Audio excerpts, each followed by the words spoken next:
Matter of privilege and recognition of guests, the Honourable Premier.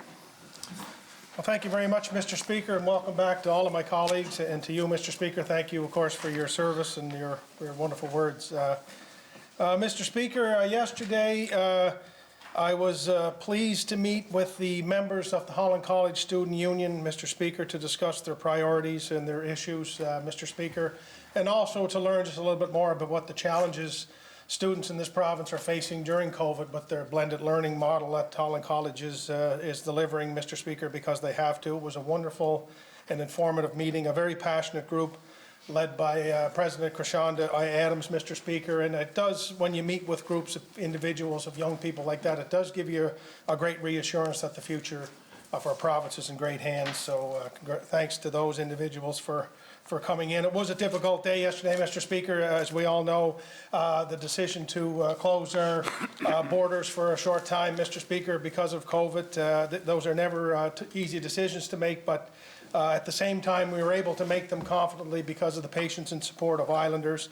And I just would continue to say that for us to enjoy the quality of almost ordinary life we have here as compared to the rest of the country and beyond, it just does continue to require the patience and support of all Islanders and to follow the protocols, as difficult as they are, Mr. Speaker.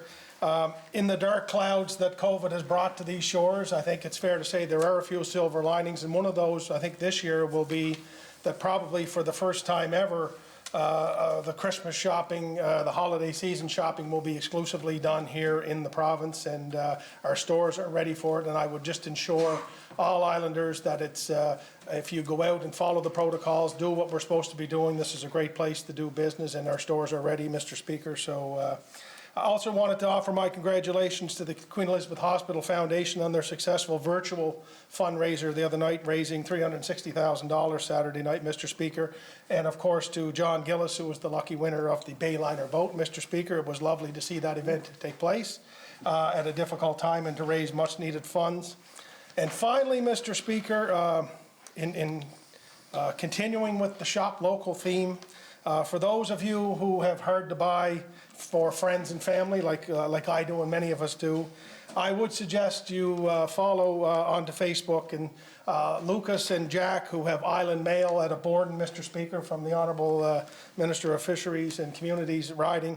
I head them in to my office. There are two successful entrepreneurs that were successful in the Young Millionaires program, and they are back with their Island Mail packages for Christmas, Mr. Speaker, and they have $30 packages and $50 packages and unlimited amount of money packages, Mr. Speaker, depending on how much you're willing to spend and how far you're willing to ship it. But just two amazing young individuals. I know there were a couple of members from the Summerside area who were at the Chamber of Commerce breakfast and witnessed the two young men put on what was just the most impressive public presentation that two 10-year-old kids could make. It was very, very impressive, and once again gives you great hope for the future, Mr. Speaker. So if you need something, support Island Mail, support Lucas and Jack. They will deliver in space, Mr. Speaker. So thank you very much. The Honourable Leader of the Official Opposition. Thank you, Mr. Speaker. I appreciate the Premier's words, and I want to take this opportunity to thank him for the courageous decision that he made yesterday. For Dr. Morrison and her team for their continued guidance. I know sitting in that chair, or I suspect sitting in that chair, you're faced with some decisions that are a lot harder than others, and this was not an easy one. And as we've watched across the country, leadership has been lacking in some places, so I'll leave it at that. But I want to thank the Premier for the decision he made. You have the full support of our caucus, and I want to reiterate what the Premier said about the support and patience that Islanders have had for this time, and how important that's going to be in order that we stay safe. You know, we're in a pretty perilous moment currently while we wait to see whether anything was imported to our island over the last couple of weeks. And again, I appreciate the decision you made, Premier. A couple of events in my own district, Mr. Speaker. This weekend on Saturday there's a food drive going from 2 to 4 at the Kingston Legion, and that's in New Haven, and that's been organised by a young woman, Sophie Fowler, along with her mum and dad, Sue and Chaz, and they're organising this food drive to support the South Shore food share, which is run by some good friends of mine, Jackie and Jenny Myers and Mariana Berta. It's the three extraordinary women who do tremendous work for their community. So that's happening this Saturday between 2 and 4 at the Kingston Legion. And also, I mean, there's a lot of drive-through stuff going on. And that food drive, by the way, you drive up, you open the trunk of your car and they come and pick it out, and they'll keep it for 72 hours before delivering it to the South Shore Food Share for safety reasons, of course. There's one event which has happened here for many, many years now, which is a drive-through, so there's going to be no change there. And that's the drive-through nativity that takes place in Canoe Cove. Chris and Doreen Jenkins, I mean, it's grown every year, and it's a fabulous event for those in this house and in the province who've never attended that. It's a really joyous thing. It's a beautiful thing. And of course, driving through is what's been done there forever. And so that happens this coming weekend, Friday, Saturday, and Sunday. So I encourage any of you who have not, well, if you have been, you'll want to go back. If you haven't been, it's a great thing to go to. And this year, particularly, they're collecting funds for a 3-year-old little boy who lives in the area, Jake Kislingbury, who is unfortunately experiencing very rare and devastating form of cancer, and he's been undergoing treatment at the IWK. So our love and prayers go out to Jake and his family, and donations from this drive-through event in Canoe Cove will go to his treatment and his family. Thank you, Mr. Speaker. The Honourable Leader of the Third Party. Thank you very much, Mr. Speaker, and it's a pleasure to rise again and to welcome all my colleagues back to the legislature for another full week of business here for Islanders. Mr. Speaker, I would like to recognise a couple of worthy hospital fundraisers this past weekend, as the Premier had mentioned. You know, this past Saturday, Queen Elizabeth Hospital hosted a virtual masquerade elimination draw and auction, and they raised money for equipment. The event was a great success and raised $368,000 to help purchase of new equipment. Congratulations to all involved, Mr. Speaker. Also, the 2020 Light for Life campaign has recently begun, which seeks to raise funds for the Prince County Hospital. This community fundraiser has been running for 25 years now and seeks to raise money for much needed medical equipment there at that hospital. Mr. Speaker, I also would like to just make a mention. I participated in the 4th annual Home for Christmas tree selection on Saturday morning with some members of my community in Musqueam, and it's always a fun morning to go pick out a tree, and you know, you decide on this one, no, let's take that one. Anyway, we got it back in front of the church, and lo and behold, we got it up and it fell down. Anyway, I had to take my grandkids to hockey, and I come back and watch the messages on Facebook and on Twitter, and gee, it fell down twice. But they got her back up, and now she's standing. So we certainly look forward to our night when we do that, and it's a great event for community spirit. But it'll be different this year, as we won't be able to gather. And I want to thank the Gillis family and all the members of the community for their participation in that. Mr. Speaker, I would also like to briefly discuss the recent suspension of our participation in the Atlantic Bubble. While this would not have been an easy decision, it was necessary in order to maintain our current situation here on PEI. We on PEI have enjoyed a degree of freedom that's been the envy of the country and in some cases the world. With the second wave beginning to build in our neighbouring provinces, this was a necessary move to secure our businesses, schools and health facilities and all Islanders for their safety. I fully support the Premier and Dr. Morrison in their decision, and I thank you very much. Thank you, Mr. Speaker. The Honourable Minister of Finance, Deputy Premier. Thank you, Mr. Speaker. It's a pleasure to rise today in the House, and welcome back to all my colleagues. I hope you enjoyed your weekend. Just want to mention a few things. One was the Belfast Lions cash draw was Saturday night, the 32nd annual, and the Fort Augustus Lions won the $10,000 prize. So I feel like it's paying it forward in some way, but I want to thank the Fort Augustus Lions for their support and all people who buy tickets. It's sold out every year. So that was a great event, Mr. Speaker. And on Sunday, Mr. Speaker, my husband and I took some old barn boards and beams from our barn, so it's probably 180 years old, down to reclaimed PEI down in Abney in Murray Harbour to Adam White. He has the business Reclaim PEI, and he's going to make us a lovely trestle table from the boards and beams. And check it out on Facebook. He does some great work, and he's also an EMS worker who works in Alberton. So very industrious young fella, and he does a wonderful job. And Mr. Speaker, coming back, we stopped at Murray River so I could play my toonies. And a car pulled up beside us, and two gentlemen jumped out and they said, "Do you want to feed a squid?"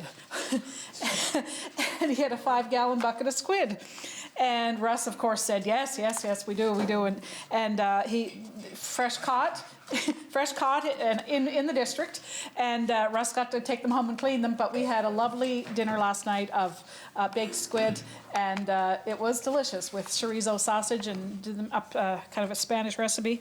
And I want to thank Pierre Richard for those squid, and he gave us an impromptu lesson on how to clean the squid right there in the parking lot, Mr. Speaker. And finally, Mr. Speaker, I'd like to wish Joe Donoghue a happy birthday today. It's Joe's birthday today, and his wife Maureen's is 2 days from now, Mr. Speaker. So just wishing them both a very happy birthday.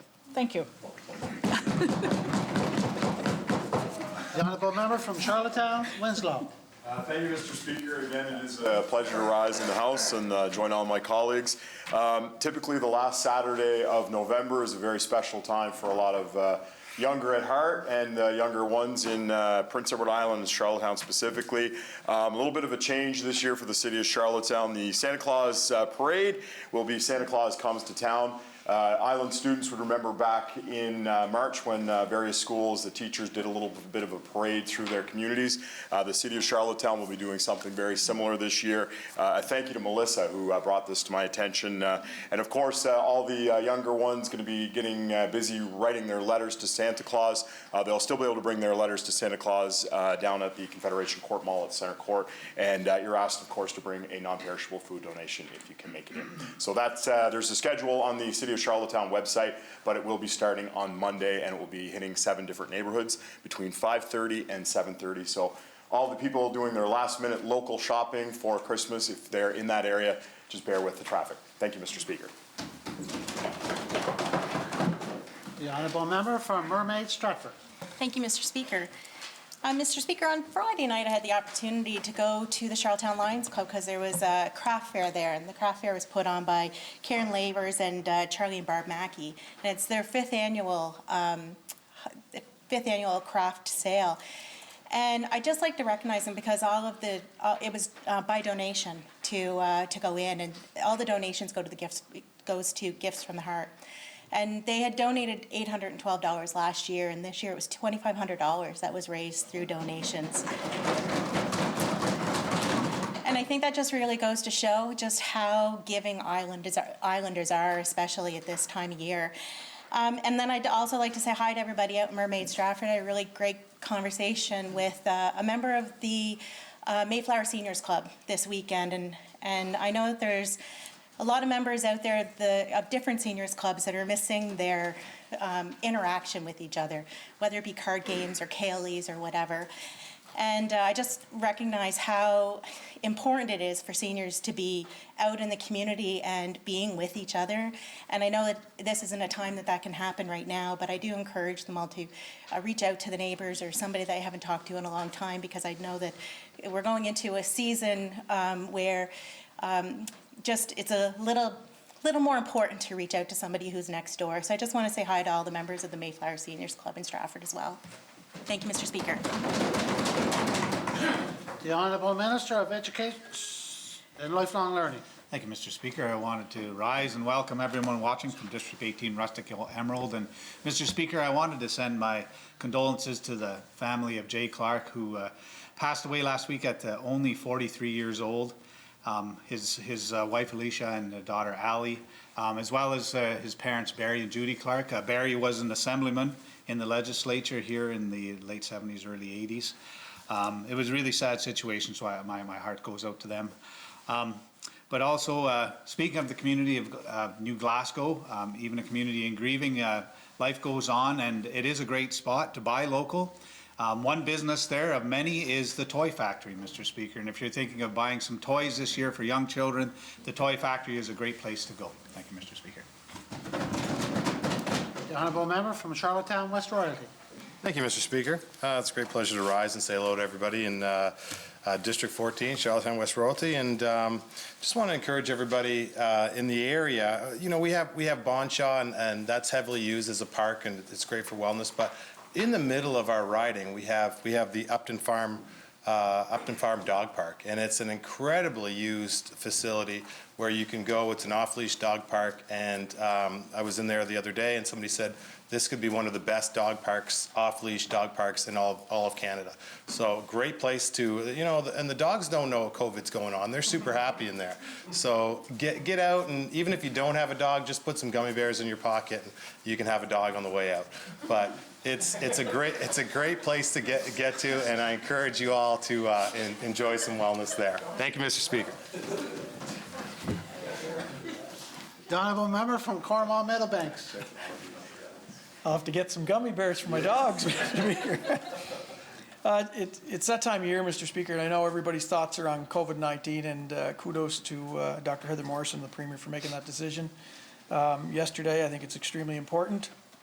But it's also Christmas is coming, and I think kudos to all the school staff and all the different schools and the counselors that are getting ready to ensure that some of their most vulnerable students have a decent Christmas. And I think a shout out to them, and a shout out to the workers of TIE and the ministers responsible.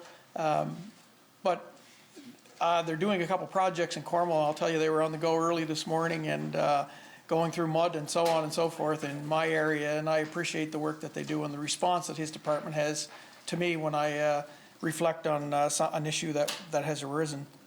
And also, on a more somber note, Mr. Speaker, Diane Gass, well-known harness racing family. Diane's in Halifax, and she's battling pretty hard right now, so our thoughts and prayers are with her and her family. Thank you, Mr. Speaker. I didn't miss anyone? Honourable members, on Friday, November 20th, the Honourable Minister of Fisheries and Communities rose on a point of order to correct a statement made earlier in the proceedings by the Honourable Leader of the official opposition. He disagreed with the Leader of the opposition and had said and presented information to support his argument. Honourable members, I reviewed this matter and find that it is not a true point of order. A point of order should be used when there is a dispatcher from the rules or customary practice of the House. In this case, no reference to the rules or practice was made, and the matter related instead to a disagreement on facts. And I have indicated in previous rulings, members, such as on July 2nd, 2019 and June 11th, 2020, when an honourable member rises in the House on a point of order, the member should state the rule or practice they believe has been breached, and such intervention should be brief. For further clarity on our point of order procedure, I will direct honourable members to Chapter 9 of the Rules of the Legislative Assembly of Prince Edward Island. Thank you.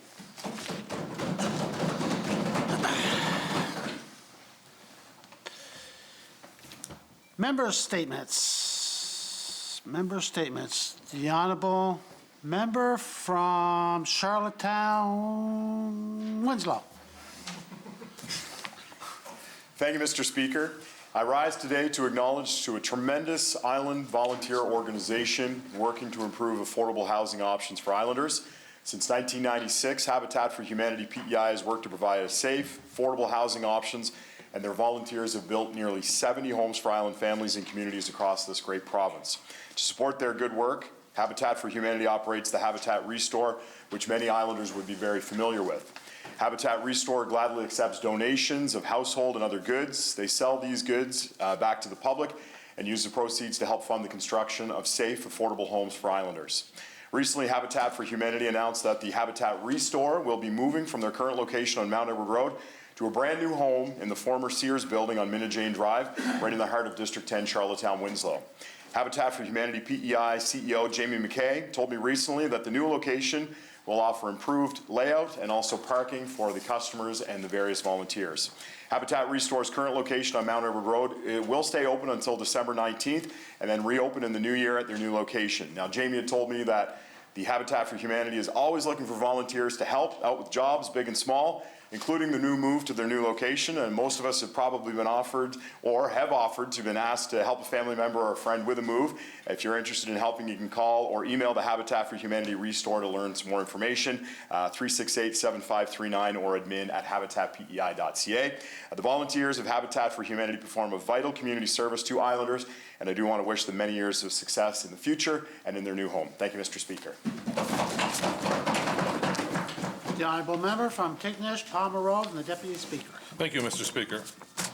Sadly, I want to acknowledge that this sitting will be the last for the evening hours. As a member from a rural community, I remain disappointed that my constituents will not have the ability to visit the legislature in the evening hours. We have all seen the impact and benefit when Islanders are able to engage, attend, and demonstrate here at the legislature. Mr. Speaker, as recently as last week, one of the most significant events that transpired was the Mental Health Matter rally that was organized and conducted last Tuesday. This rally shined a light on mental health and addiction crisis that Islanders are suffering through. Mr. Speaker, this rally is a perfect example of Islanders engaging in the political process. It is demonstrations like these that Islanders are able to organize in order to influence and draw attention to their needs. Right here on the lawn of the legislature, it is democracy, Mr. Speaker, in action.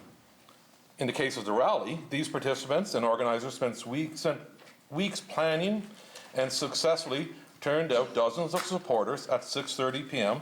to draw attention and to pressure government on mental health and addiction challenges that are facing Islanders.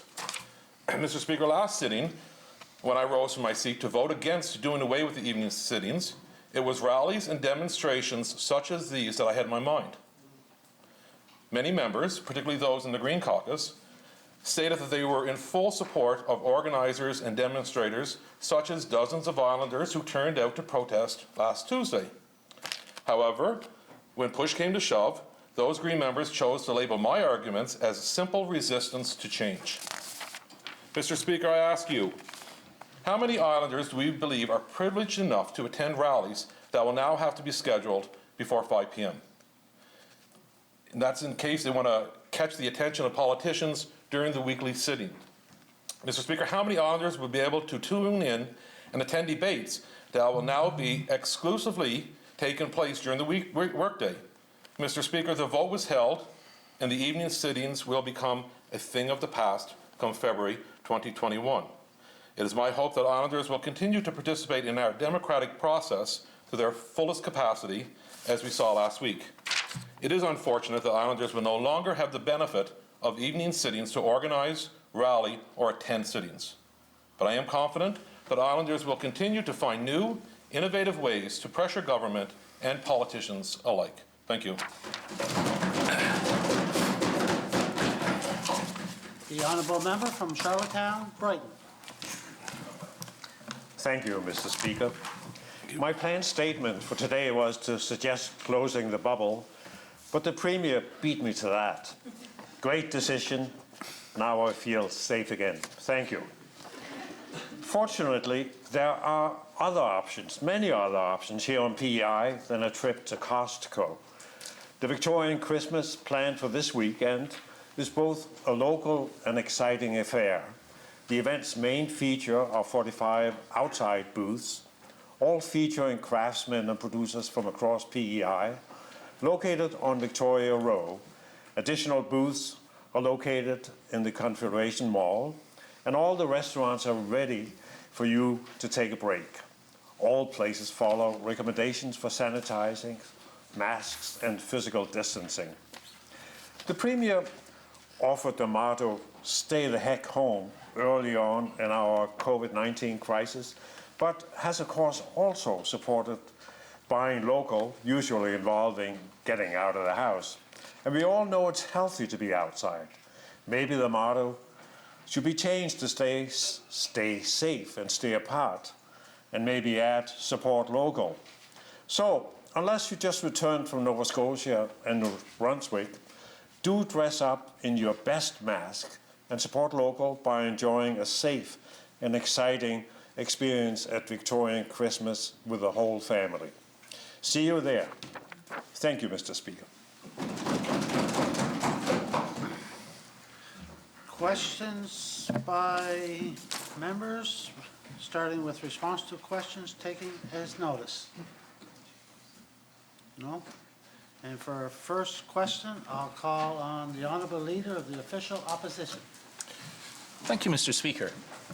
Last week's budget revealed that this government spent only 1/5 of the funds that were allocated for mental health facilities. Who on the government side is going to take responsibility for this decision? The Honorable Premier.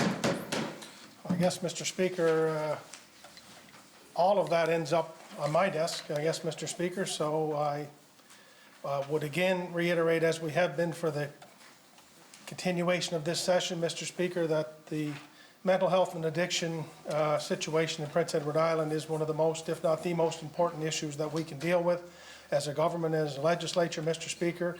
We are working really, really diligently to try to get things rolling at our Hillsborough facility.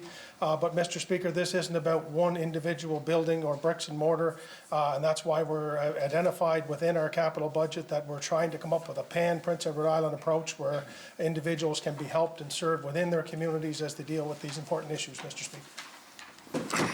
The Honorable Leader of the Official Opposition. Thanks, Mr. Speaker. Governing has sometimes been described as meeting unlimited needs with limited resources. In other words, not having enough money to do everything that you'd like to do.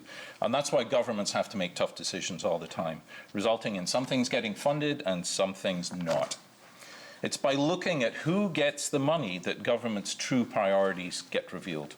Actions in this case truly do speak louder than words. To the Premier, when your words say it's about people, what spending priorities do you consider to be at the top of the list to take care of the greatest and most pressing needs of the people we serve in this province? The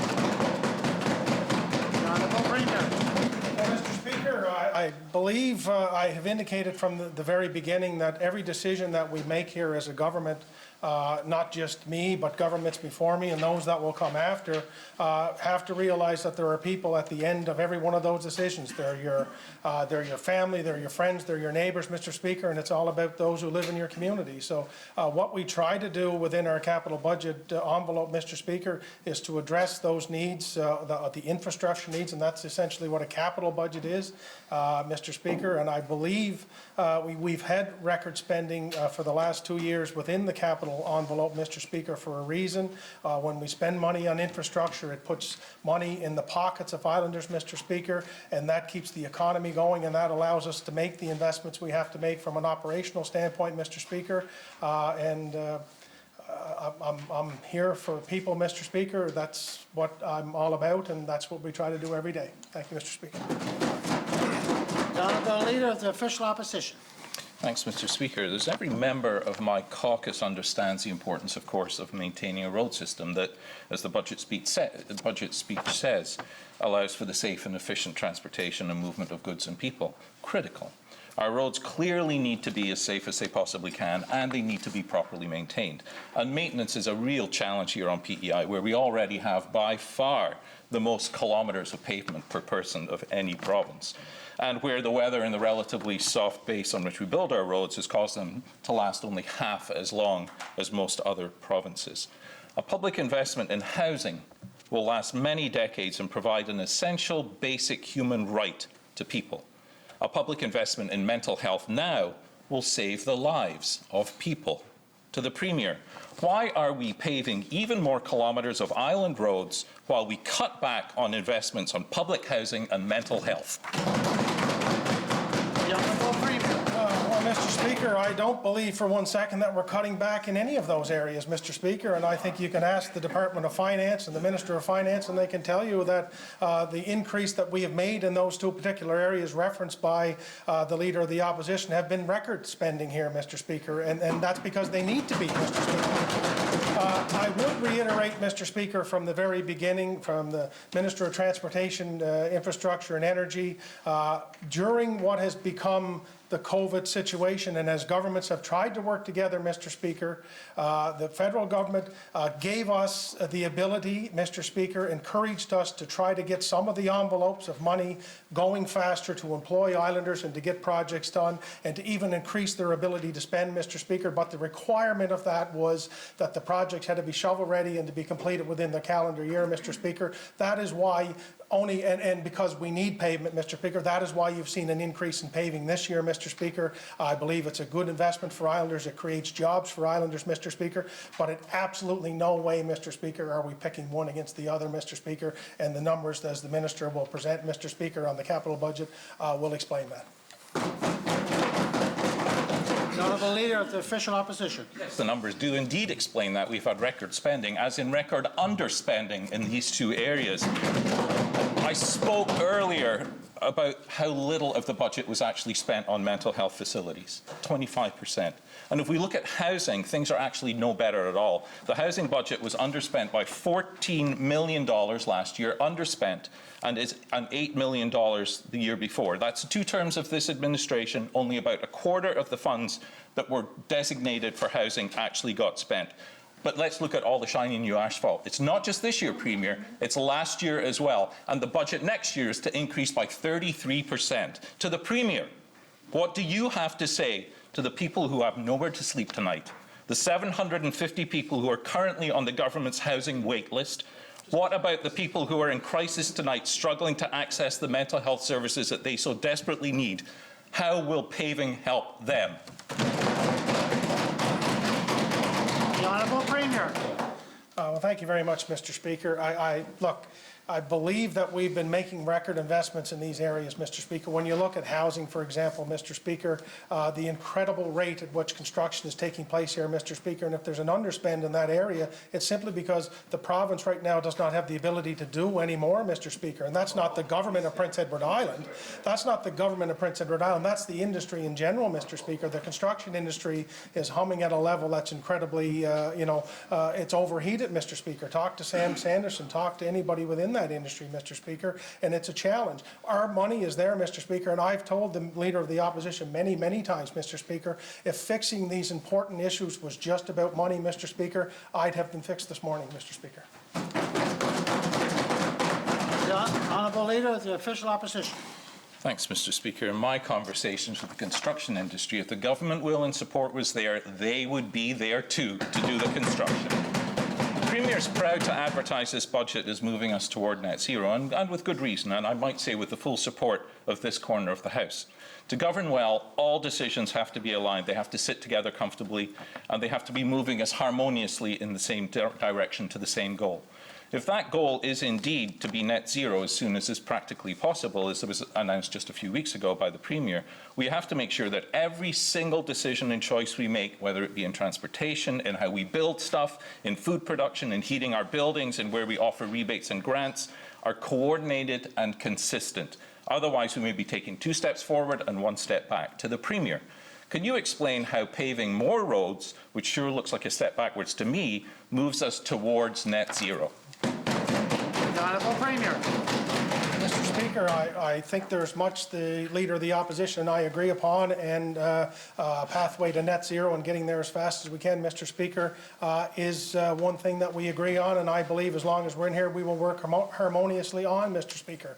We set goals for net zero, Mr. Speaker, which are aggressive, which need to be met, Mr. Speaker, and for the first time in the history of this province, there's a net zero component to each project we put forward in the capital budget, Mr. Speaker, and that will continue as well, Mr. Speaker. They've been asking me in here for months to put our money where our mouths are, Mr. Speaker. I believe we did that with the capital budget. The Honourable Member from Charlottetown Belvedere. Thank you, Mr. Speaker.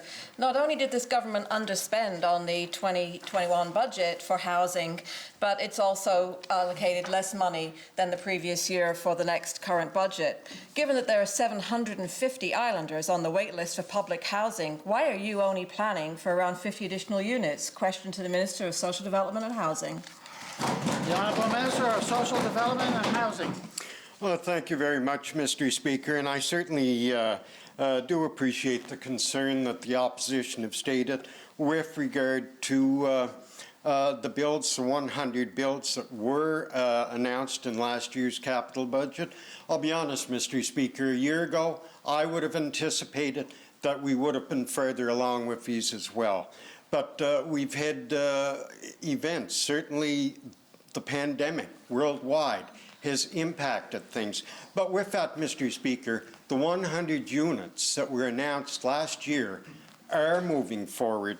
For example, Mr. Speaker, the 10 units in Morel, the 10 units in Georgetown, the design work, the award has already been given out for that. We've got units in Summerside that the design is going out for. And the balance, the design work, will be going out for that shortly as well. Thank you, Mr. Speaker. The honourable member from Charlottetown Belvedere. Mr. Speaker, I could probably do that list from memory by this point. Those Liberal leftovers are so cold they're practically congealed. I'd also like to point out to the Minister that this is not a concern that the opposition is stating about housing. This is a concern that islanders are stating about housing.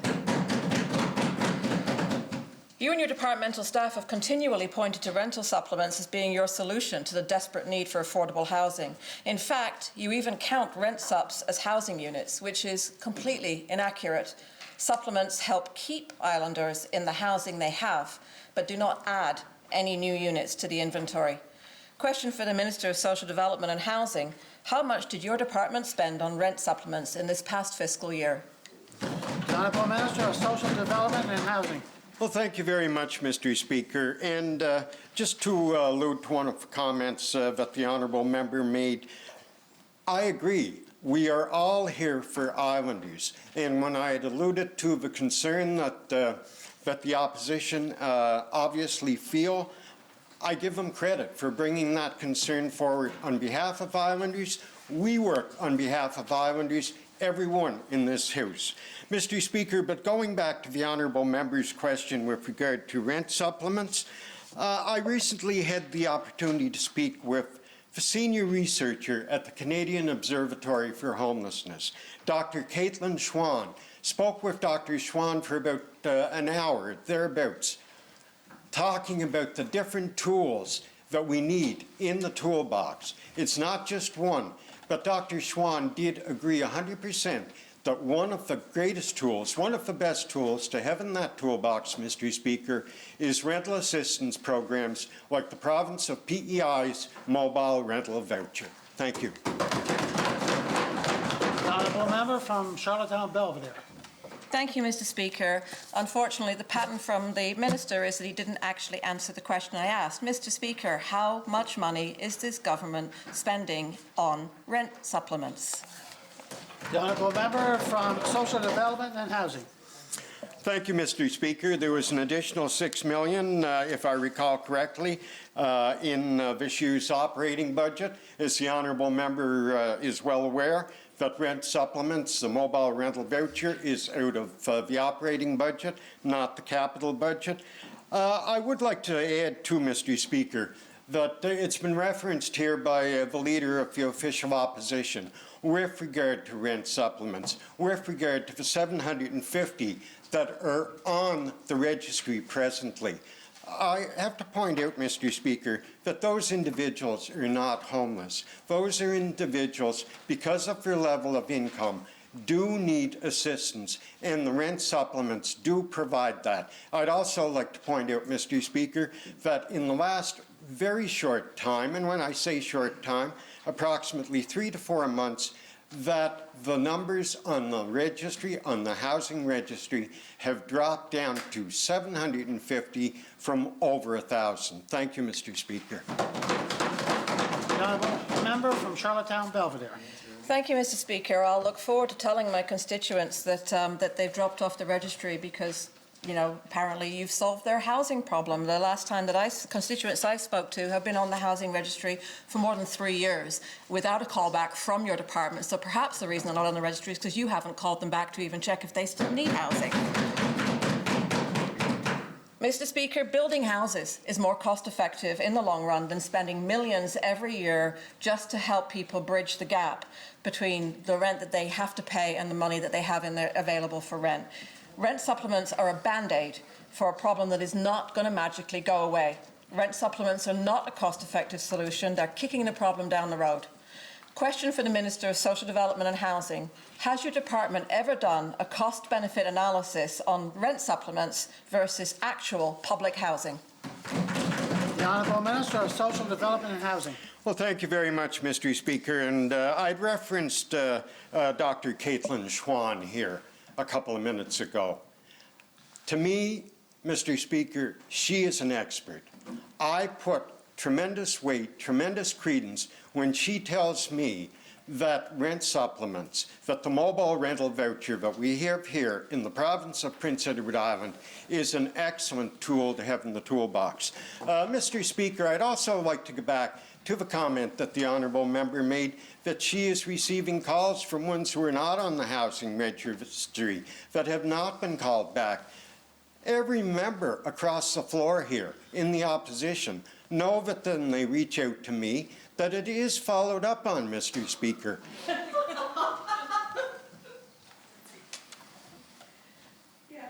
Continue.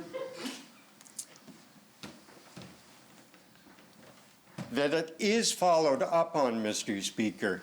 And the honourable member who just chuckled about that knows that that is the truth as well. Thank you, Mr. Speaker. The Honourable Member from Charlottetown Belvedere. I apologise for my outburst because honestly that was one of the most ridiculous things that I have heard in this House, and I've heard a lot over the years. Mr. Speaker, we are happy to provide the emails that we send on behalf of our constituents to the Minister. The answers we get back, Mr. Speaker, are we're going to look into that, and then our constituents, Mr. Speaker, never hear another thing again. We are tired of this department passing these constituents and their problems down into the department, into the black hole that is the Department of Social Development and Housing, where the people that are supposed to be working on behalf of islanders do not respond. Mr. Speaker, it is due time that this minister actually take responsibility for his members and the work in his department and actually require that they answer. Mr. Speaker, I would like to ask the minister, will you commit that your Director of Housing will actually respond in an appropriate and respectful way to the members of this House when they forward constituency concerns regarding the housing? The Honourable Minister of Social Development and Housing. Thank you very much, Mr. Speaker. I have tremendous faith in the workers in my department. They do not have an easy job. They are there day in, day out for Islanders, Mr. Speaker. The honourable member stated that she would be happy to table emails that have been sent through. Well, Mr. Speaker, I would be happy to table responses as well. Now, with that, Mr. Speaker, I completely respect the confidentiality of the honourable member's constituents, or of any constituents of any member, any MLA in this House. So that is something I think that we always have to be aware of. But again, Mr. Speaker, I have tremendous faith in my department, in the workers in my department, in the work that they do day in, day out on behalf of Islanders. Thank you, Mr. Speaker. The Honourable Member from Charlottetown, Victoria Park. Thank you, Mr. Speaker. Teachers, school staff, parents and students are all struggling with the uncertainty of if and when we may have to look at closing schools. Question to the Minister of Education. Can you please tell us about the different plans your department has been working on for schools? The Honourable Minister of Education and Lifelong Learning.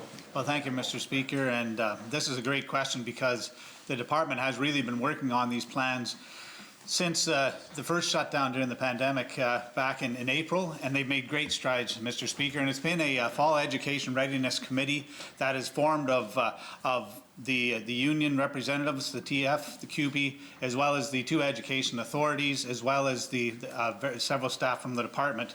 And really there are five stages of openness, the one being the normal we had before the pandemic, and then another four that go into that. The second one is where we're at right now with our schools, and there's 3 phases after that. And Mr. Speaker, the department has their I's dotted, their T's crossed, and we're ready to respond to whatever the pandemic will bring us. Thank you. The honourable member from Charlottetown, Victoria Park. Thank you, Mr. Speaker, and I am thrilled to hear that the T's are dotted and the I's are crossed. I would love to know when Islanders will hear about these plans. If we learned anything at all, is that people need to know what the plan is in advance so that they can plan accordingly. And we can see from neighboring jurisdictions that school closures can happen very quickly.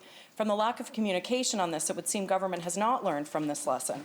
Question to the Minister. In the event of a school closure, what supports and resources will your government be offering to parents of young children to ensure that they are not penalized by their employer while they attempt to balance work and educating their children simultaneously? The Honourable Minister of Education and Lifelong Learning. Thanks, Mr. Speaker. And first of all, our goal is to keep schools open, and that's what we're going to do, and that's that first stage, and we're working really hard to make sure that happens. And the students have stepped up, and they're doing that as well.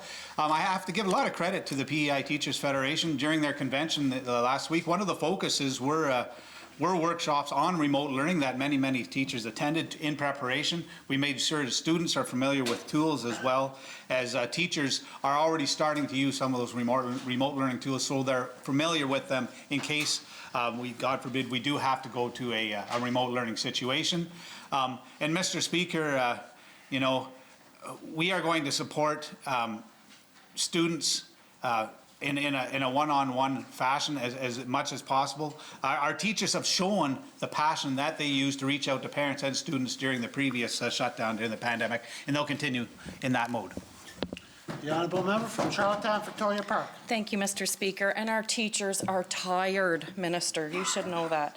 In many jurisdictions, governments are stepping up and providing the needed technology to students and teachers.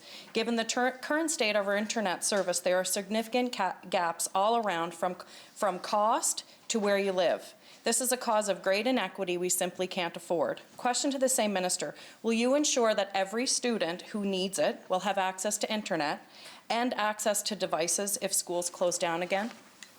The honourable Minister of Education and Lifelong Learning.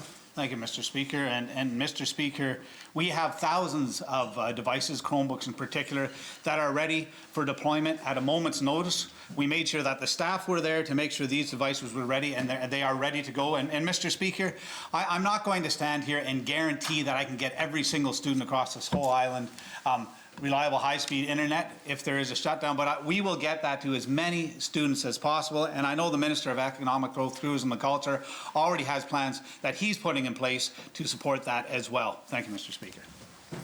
The honourable member from Charlottetown, West Royalty. Thank you, Mr. Speaker. There's been a lot of important talk about housing in the recent weeks and months, and today we all woke up with strong winds and colder weather. I couldn't imagine having no place to go at this time. Here on the island, there is a population of vulnerable islanders who are homeless, and the crisis in our province is worsening by the shortage of housing options. A question to the Minister of Social Development and Housing. Between Bedford McDonald House and Deacon House, how many beds are available for islanders in need? The honourable Minister of Social Development and Housing. Thank you very much, Mr. Speaker, and I do thank the honourable member for the question. At Bedford McDonald House, Mr. Speaker, there are currently 9 beds. I cannot comment with regard to Deacon House. I would, 6 beds at Deacon House. Deacon House is under the Ministry of Health. As well, Mr. Speaker, though, I'd like to point out that one of the initiatives of this government was the acquisition of Smith Lodge, which is up and operational. I will be providing a bit more information on that in my ministerial comment a little later on this afternoon. But an additional 9 beds will be at Smith Lodge moving forward in the spring of 2021 to 20 beds. Thank you, Mr. Speaker. The honourable member from Charlottetown, West Royalty, your first supplementary. Just a short time ago, there was 10 beds plus 2 emergency beds. So I'm not understanding why there's 9. So those 2 emergency beds are usually with people with disability. I'd like the minister to look into that and get back to this House. Mr. Speaker, these shelters provide essential services to islanders in need. In many instances, these shelters, aside from providing essential services, are the last place someone can turn to before being left out completely in the cold. I have heard concern that Deacon House may close very soon. And we know that Bedford McDonald House is closed throughout the day, only open to islanders at night. Question to the minister, What assurances can you provide Islanders who are worried that the shelter may be limited in the weeks and months to come? The Honourable Minister of Social Development and Housing.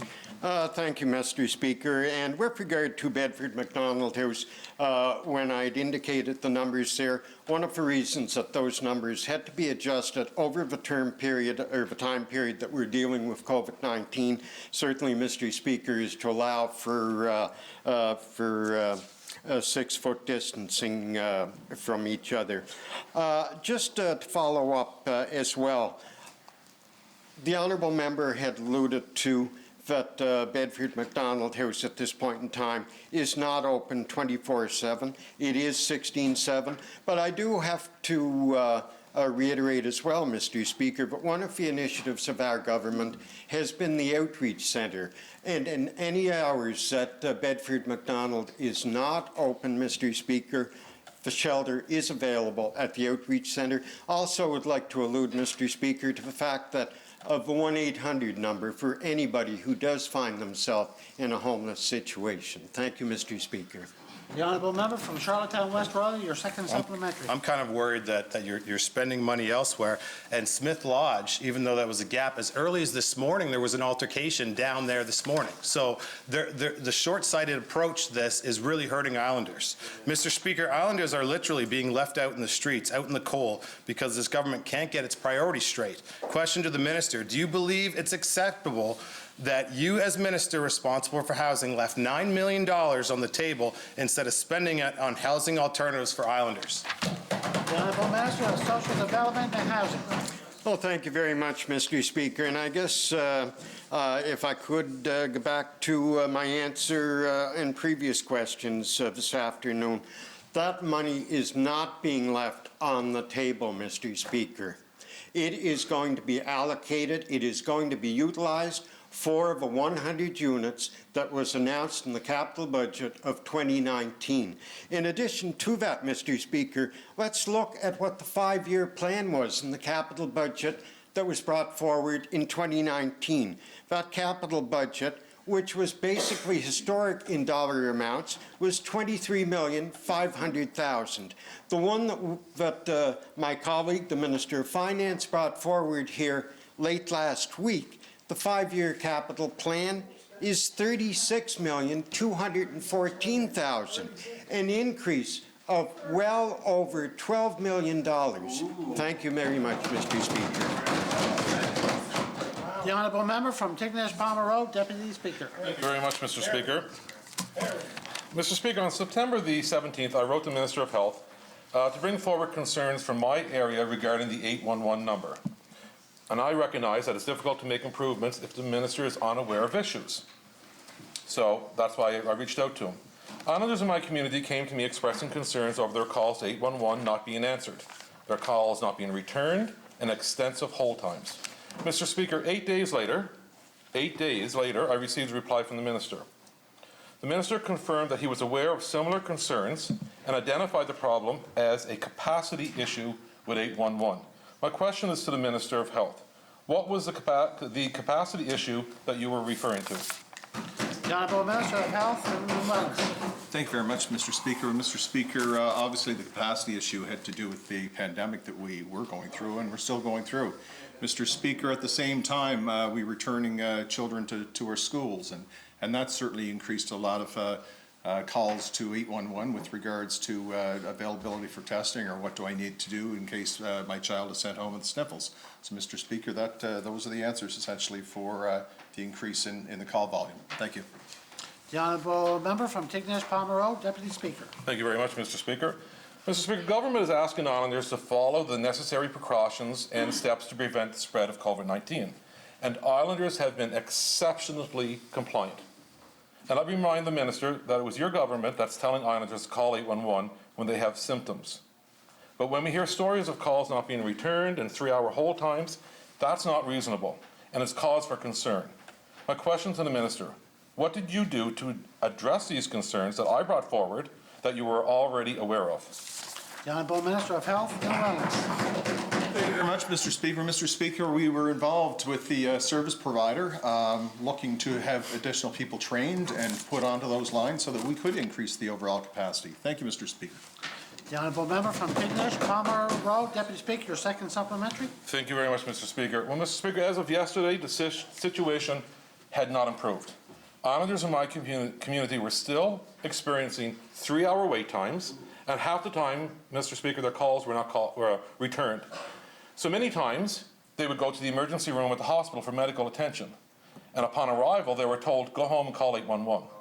So, Minister, the situation has not improved. What measures are you taking to correct it? The Honourable Minister of Health and Wellness. Thank you very much, Mr. Speaker. Well, Mr. Speaker, once again, as I stated, we are doing everything we can with the service provider to ensure that the staffing is increased, that the appropriate number of staff is there to answer the volume of calls in an appropriate amount of time, but more importantly, that they're trained adequately and appropriately so that they know how to give the proper information to those Islanders that are calling. But, Honourable Member, you have my commitment here again today that I will reach back in. I'll ask my Deputy Minister right away to find out what's happening. If there is an issue, if we have another glitch with the volumes, very well could be, because as you fully are aware, we just came out of the Atlantic bubble, so that could be creating an increase in calls as well. Thank you, Mr. Speaker. The Honourable Member from Cornwall Meadowbanks. Thank you, Mr. Speaker. A question to the Minister of Health. On Friday, the Minister said the following: from speaking with Dr. Morrison yesterday, right now we are looking between 26,000 and 30,000 doses of COVID vaccine coming in early January. Today, Dr. Morrison had this to say: I think it's difficult to know exactly how many doses of vaccine will come because those numbers have not been confirmed yet, and the vaccine hasn't even approved yet in our country. Where did the Minister get his information? The Honourable Minister of Health and Wellness. Thank you very much, Mr. Speaker. So, Mr. Speaker, the information that I shared on Friday was part of a briefing from CPHO. Thank you, Mr. Speaker. The Honourable Member from Cornwall Meadowbanks. Thank you, Mr. Speaker. As we all know, and we've learned a lot of lessons in the last 9 months, Mr. Speaker, about communication and transparency. The Minister also claimed that he was speaking to Dr. Morrison about these matters on Thursday. He said that is where he got his information about vaccines. But today, Dr. Morrison said the following, and I quote, so we are trying to make sure that our providers and the Minister and the public certainly know the numbers as soon as we do. So I'll repeat that part of that. We are trying to make sure the Minister knows the numbers as soon as we do. Is the Minister not part of these conversations, and where did he get his numbers? The Honourable Minister of Health and Wellness. Thank you very much, Mr. Speaker. So, Mr. Speaker, I will repeat again. The information that I received, that I relayed to the House, arising from a question from the Honourable Member, was part of a briefing from CPHO. Thank you, Mr. Speaker. The Honourable Member from Cornwall Meadowbanks, your second supplementary. You know, Mr. Speaker, on Friday, the Premier called some of these questions, or these types of questions, fear-mongering. The Minister claims to listen to science. But I will quote from Dr. Morrison again. Those numbers were probably based on per capita population calculations of what has been out in the media. Mr. Speaker, the public, just be clear and be concise. You know, part of the issue of some of the things, the phone numbers or the phone calls that we're answering is miscommunication. I don't know why this Minister continues to mislead in some aspects of his, you know, it's not right, Mr. Speaker, and I think the Minister, you know, you got to be more clear and you got to be more precise just to let the public know and understand where we're at with COVID. So I guess, Mr. Minister, are you listening to science or are you listening to the media? Honourable Member? Honourable Member? Honourable Member, there's a word there we don't use in the House. You can review the answer and you'll find out the word. My apologies, Mr. Speaker. The Honourable Member, Honourable Minister of Health and Wellness. Thank you very much, Mr. Speaker. Mr. Speaker, I've said it in the House before and I'll say it again. You know, we have incredible people helping us, directing us, leading us through this pandemic. We're extremely fortunate to have Dr. Heather Morrison and her dynamic team. But, Mr. Speaker, we're committed to sharing everything we know on the science of vaccinations to help make decisions about vaccinations. Mr. Speaker, we have a national program, a national protocol that we're following with all of the other provinces and territories in the federal government. Mr. Speaker, this is being led by a team, not just here in PEI, it's being led by a team nationally and across Canada. So, Mr. Speaker, these decisions are being made on a very high level. Science is coming into it, Mr. Speaker, because as much as we all think that we might be experts on everything here in the House, we're not. We have experts that are working within the healthcare system, Mr. Speaker, and I will certainly take my direction from them. Thank you, Mr. Speaker. The honourable member from Charlottetown, Winslow. Thank you, Mr. Speaker. Earlier this year, the new mobiles were installed at West Royalty School Elementary to help meet the challenges with the school. My question is for the Minister of Education and Lifelong Learning. Have the new mobiles alleviated the pressures on the space at the school? The Honourable Minister of Education and Lifelong Learning. Well, thanks, Mr. Speaker. I'm pleased to say that I did speak with the school administration, the principal at West Royalty, and they have said that the mobiles really have done a good job in alleviating some immediate pressures on their space. Of course, the full expansion is still needed, but Mr. Speaker, I'm really proud to say that because we were able to get those mobile classrooms in when we did, we actually had a solution in place to alleviate the space pressures a full year in advance of what was originally planned. Thank you, Mr. Speaker. The honourable member from Charlottetown, Winslow. I wouldn't have had anything right now. So adding those mobile classrooms, it was very good and a great step in the future expansion of the school. I know the grade 6 wing was very helpful. Question to the Minister of Education and Lifelong Learning. Where do those mobile classrooms fit into the larger plans for the school? The honourable member from Education and Lifelong Learning. Well, thank you, Mr. Speaker, and that is a really good question. When we worked with the home and school and the administration and the staff at West Royalty and the staff of the PSB to determine where the mobile classrooms would go, in fact, it was the staff themselves that said, look, we want to put these in a place where if and when we continue with the expansion, we'll be able to continue to use them. So I'm pleased to say, as far as I know at this point, those mobile bio classrooms will be able to stay in place and will continue to be a part of the space solutions at West Royalty far into the future. Thank you. The honourable member from Charlottetown, West Royalty. I think the families of West Royalty Elementary will be very happy to hear that. They're very pleased with the project going forward. I do know that construction projects often can come with some surprises. A question to the Minister of Education and Lifelong Minister, have there been any surprises encountered with this project? The honourable Minister of Education and Lifelong Learning. Well, thank you, Mr. Speaker. As you know, perhaps, Mr. Speaker, the West Royalty mobiles, I mean, it was a real challenge to get them installed in time for the school year. And Mr. Speaker, I would like to commend the Public Schools branch and especially their team that works in the infrastructure side and the contractors that worked on it. They did get it done, and they got it done in time so that they're being used. There have been a couple of issues in the school yesterday and today, and Mr. Speaker, I'm pleased to say that I believe those issues are resolved. Thank you, Mr. Speaker. The honourable member from Charlottetown, Brighton. Thank you, Mr. Speaker. My district is lucky to have several seniors housing projects that was built back in the old days when the government actually really built seniors housing. And the seniors living there, of course, appreciate the quality and affordability of their residences, but they still have complaints and suggestions that the government apparently is not hearing. Question to the Minister of Social Development and Housing. Why are seniors living in most of our government buildings not allowed to have dogs when it's proven that pets will prolong the life of the owner and generally increase happiness? The honourable Minister of Social Development and Housing.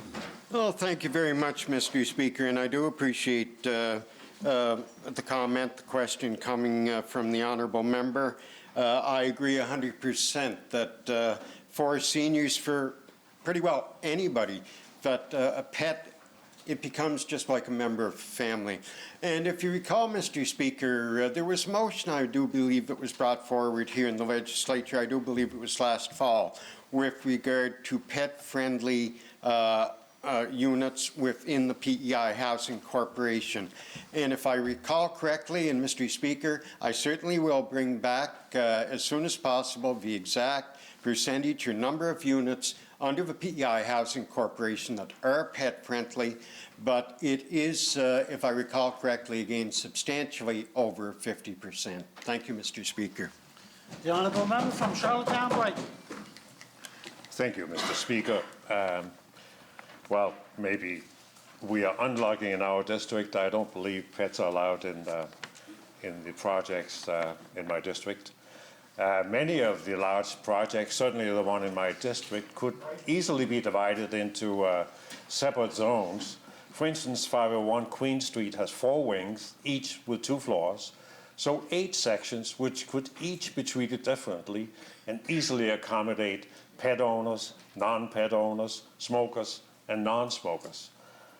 For instance, question to the Minister of Social Development and Housing: why not make a point of making all residents happy with a simple and no-cost solution, such as having different standards for different building sections? The Honourable Minister of Social Development and Housing. Well, thank you very much, Mr. Speaker, and I do thank the honourable member for those suggestions. When he references like smoking and non-smoking units, certainly that there is a breakdown within the seniors units across the province with regard to units that are designated smoking or non-smoking. Having said that, though, I think, Mr. Speaker, that we have to be very careful that there is space differences, different buildings and the like allocated for those who may be smokers and those who may not. You have allergies, you have various potential health issues that could be triggered by being in close proximity or in the same building or even an adjoining wing of a building that is also smoking. Thank you. The honourable member from Charlottetown Brighton, final question. Thank you, Mr. Speaker. Upgrading residences to net zero would be particularly beneficial to seniors. Much of this work can be done from the outside, and the benefits are increased comfort, no drafts, improved ventilation, as well as long-term energy savings that will pay for all the work. Question to the Minister of Social Development and Housing: what are your department's plans for updating seniors' buildings so that they will perform as needed for the 21st century, including meeting your government's net zero goals? The Honourable Minister of Social Development and Housing. Thank you very much, Mr. Speaker, and as I'm sure the honourable member, upon review of the capital budget, had noted that there are substantial dollars being allocated to upgrades, renovations to our capital builds under the PEI Housing Corporation, which is 1,597 units presently, growing pretty well daily. But with that, too, I would like to point out, as the honourable member may be aware, of the Affordable Housing Development Program was put on pause earlier this year. And just to follow up, I think it is an excellent point that he does bring forward with regard to net zero. But again, going back to the Affordable Housing Development Program, which was recently relaunched with new criteria, and one of the criteria that's in there is that any new builds under the HDP have to be net zero, Mr. Speaker. Thank you. End of question period. Statements by members. Ministers, sorry. The Honourable Minister of Social Development and Housing. Don't take long to correct it here.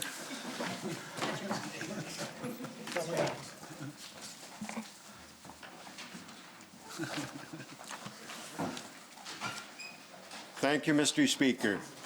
This year, National Housing Day fell on November 22nd.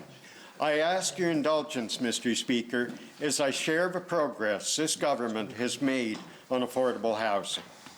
This government is working to address our province's housing situation to ensure more islanders have safe, suitable, and affordable housing so they can live, work, and thrive. We're doing this through a mix of provincially owned units and partnerships with local housing developers and community organizations, Mr. Speaker. There are currently 250 affordable housing units under construction in communities across the province. In these units, tenants would pay 25% of their income for rent. Mr. Speaker, included in the 250 units are 26 affordable housing units to be constructed in 5 communities: Kensington, Rustico, Surrey, Alberton, and Tignish. Also, Mr. Speaker, part of the 250 units is a mixed 30-unit complex in Montague that will see families and seniors move in as soon as this Christmas. In the fall 2019 capital budget, government approved 100 new social housing units. The design tenders for 52 of these units have been issued for Summerside, Morel, and Georgetown. We will be announcing the location of the remaining units in the very near future, Mr. Speaker. In the meantime, we are committed to working with islanders to ensure they maintain their current affordable housing while the new units are being built, with supports such as rent subsidies or mobile rental vouchers. The province is committed to adding 1,200 new affordable housing units by April 2024. Thus far, this government has initiated 726 of these. As of last week, the government announced $36.2 million for the next 5 years for transitional and affordable housing.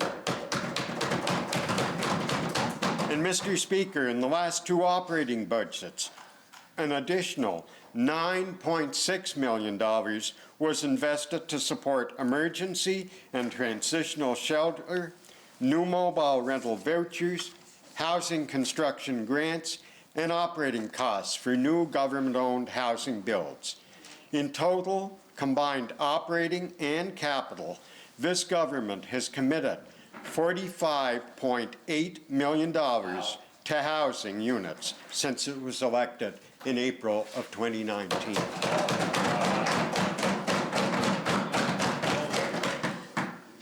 Mr. Speaker, we recognize that our current stock of affordable housing requires maintenance and requires repairs. As of last week, we have committed over $4.4 million to housing renovations over 5 years. This year's renovation work, with a budget of $1.4 million, is well underway and will be completed before the end of March 2021. Mr. Speaker, we have not forgotten about the needs in emergency and transitional housing. I am delighted to announce that we have solidified a 3-year contract with the Salvation Army for $3.7 million to operate Bedford MacDonald House, the Community Outreach Centre, and Open Smith Lodge, a 20-unit transitional housing complex. Mr. Speaker, we will continue to collaborate across government and with our partners to find innovative ways of doing things to support the people of our province now and into the future. Thank you, Mr. Speaker. The honourable member from Charlottetown, Belvedere, and the opposition House Leader. Thank you, Mr. Speaker. Sunday was indeed National Housing Day, and I would like to thank the member from Charlottetown West Royalty, who is the only other person in this House, other than myself, that actually recognised the day, on the day. It matters when we have these national days. And it's really unfortunate that the members across the floor think this is funny. Oh, you did the question period. That was all It's not. Well, you know, we're talking about people who are literally at risk of losing their homes. Exact same people you laughed at when he was talking. And the minister and his team have made significant work and significant investments, but they're not in the right places, and they're not fast enough. What we have, Mr. Speaker, is housing here and across the country becoming more and more an issue of primary concern for legislators and for governments. Some governments are doing better than others in how they respond. But, Mr. Speaker, housing is a human right. When we don't act on the things that we should be providing for people in the same way that we provide health care, education, housing is a right. And when we are not acting on that, we are actually making a difference between islanders who have and islanders who have not. Mr. Speaker, we should be celebrating increases in safe and affordable housing, and I do appreciate the investments that have been made, but when the investments aren't in the right places, what happens is that we have a lack of any kind of tangible, serious plan at every level of government, which means that more and more households are becoming what's called housing insecure. And Mr. Speaker, that means those households may not feel that they are sure that they will have housing that's appropriate for them or that they can afford in the near future. You've heard me speak in the House, Mr. Speaker, about people who have to go and move to campgrounds in the summer. That is absolutely a reality, but it's also a reality for more and more islanders that they don't know if they're going to be able to pay their rent, or they're having to choose to pay their rent but not being able to afford heating or medication or appropriate food. COVID-19 has exacerbated the toll on people who are experiencing housing insecurity and really exposed all of the gaps in our system, Mr. Speaker. And so when we talk about a home, we're not just talking about a temporary roof and four walls or getting a check from government that gives you the opportunity to keep paying for a high rent for an apartment that is inappropriate or unsafe or dirty or rat infested or that has mold or doesn't have a working toilet, which is what happens for some of the constituents that we talk to. We're talking to people who are not just in housing that they can't afford, it's actually unsafe or inappropriate and they have nowhere to go. So I absolutely agree with the minister when he says that people who receive rent supplements aren't homeless, but Mr. Speaker, they're not in anything that you would think or recognize as a home. A home is not four walls and a roof. A home is a place where you can be safe and secure, that you can afford, that keeps you and your family in conditions that you can feel that you're not going to worry that they're going to freeze or get bitten by something in the middle of the night, Mr. Speaker. And a home is part of what builds our community. And this is the bit that really concerns me and other people who speak about housing. If we don't invest in homes, we're not investing in our communities. If we don't invest in our communities, we can't take care of islanders.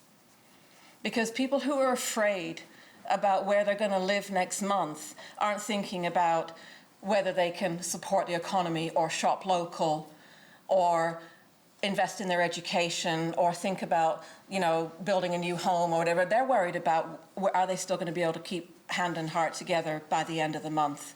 So, Mr. Speaker, we are doing fundamental damage to our economy and to our sense of community by not investing in housing. Rent supplements are the bulk of the money that the minister has spoken about today. And again, I absolutely appreciate the fact that that rent supplement is there, because without it, we would have way more people homeless than we already do, or housing insecure than we already do. But make no mistake, those are not homes.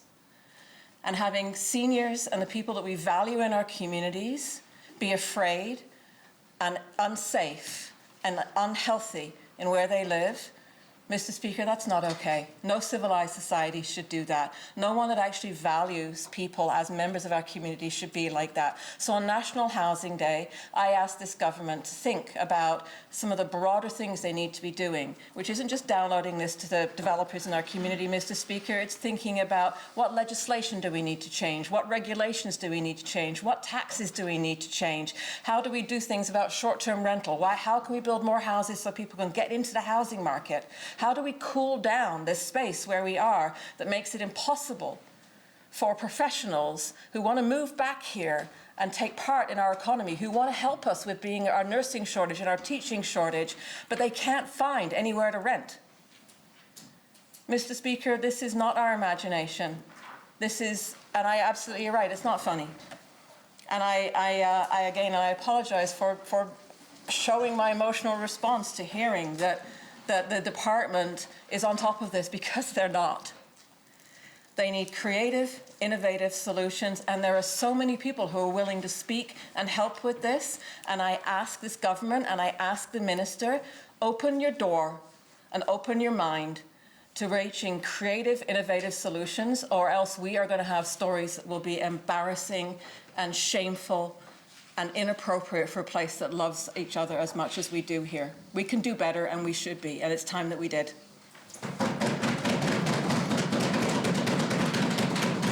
The honourable member from Cornwall, Meadowbank. Thank you, Mr. Speaker. Mr. Speaker, we heard a lot of bluster and seen a lot of backpatting from this government in the housing file. Yet everyone knows that more needs to be done in the housing file in order to meet the demand. Now, according to the minister, he believes that he inherited a bit of a mess with regard to housing. But I'd like to take a minute to refresh the minister and the misinformed Green Caucus at times that they have spoken about the past 4 years of a Liberal government, Mr. Speaker, on exactly what they inherited with regards to housing projects, started and completed by the former administration. Mr. Speaker, in following with the Housing Action Plan, which I'll table later today, Mr. Speaker, so both parties can take a look at it and see where they're at and maybe judge against that as far as what successes they've had to date. Mr. Speaker, I'm going to rhyme off a list of projects, and I hope the minister can cross off the ones that the former Liberal government started so he can stop repeating them as his. Norwood Road Project, 44 senior units. PEI Housing Corp, 20 transitional units. Canadian Mental Health Project, 10 transitional units. UPEI, 260 student units. CMHA, 40 Kent Street, 30 family units. O'Halloran Project, 6 family units. Housing Corp, 20 senior units. APM in Stratford, 20 senior units. DL McQuaid in Cornwall, 30 senior units. PEI Housing Corp, 32 in Summerside. Park Place Meadow, 9 family units. George McNeil Project, 12 family units in Alberton. Easy Living Project, 6 senior units in O'Larry. JC Handyman Project, 6 family units in O'Larry. APM Project, 30 family units in Montague. And PEI Housing Corp Project, 10 family units in Surrey. Mr. Speaker, these are projects that we take pride in. And I'm not saying that we're standing up here bragging, but to hear the government continuously trying to take credit for it when they're leaving money on the table on the capital budget, and when they're not acting as quickly as they possibly can and possibly blaming COVID for some of this, when we had likely the best construction year we've ever had. Let's just work on the housing file, Mr. Speaker, and all these revelations are not fear-mongering, Mr. Speaker. These are true. I can remember yet, Mr. Speaker, when I was minister and I heard there was a lady sleeping in the Walmart parking lot. I left my office at the Shaw building. I drove to Walmart parking lot. I didn't find her, but I turned my car around and I went to see George Bassett, Mr. Speaker. And I walked through the door and I said, George, how many units can you give me if I pay you, the government pays you, for these units for emergency rooms? And we set it up from there. That's the type of reaction that this government has to take as well, Mr. Speaker. It has to be immediate. The cold is upon us. There's people on the street. We need to act, and we need to act quickly. Thank you, Mr. Speaker. End of minister statements. Presenting and receiving petitions. Tabling of documents. The Honourable Minister of Infrastructure, Transportation, Infrastructure and Energy. Mr. Speaker, by command of Her Honor the Lieutenant Governor, I beg leave to table the PEI Energy Corporation Annual Report for the period ending March 31st, 2020, and I move, seconded by the Minister of Health, that the said document be now received and lie on the table. Shall it carry? Thank you. The Honourable Member from Cornwall Meadowbanks. Hey, Mr. Speaker, I would like to table the July 2018 Action Plan on Housing Initiatives for the Province of Prince Edward Island. Second by? Or the Honourable Member from O'Larry Inverness. Shall it carry? No more? No? Reports by committees. The Honourable Member from Charlottetown Victoria Park. Mr. Speaker, as Chair of the Standing Committee on Education and Economic Growth, I beg leave to introduce the second report of the said committee entitled Committee Activities. I move, seconded by the Honourable Member from Charlottetown Belvedere, that the report be now received and do lie on the table. Shall it carry? The Honourable Member from Charlottetown Belvedere, the Opposition House Leader.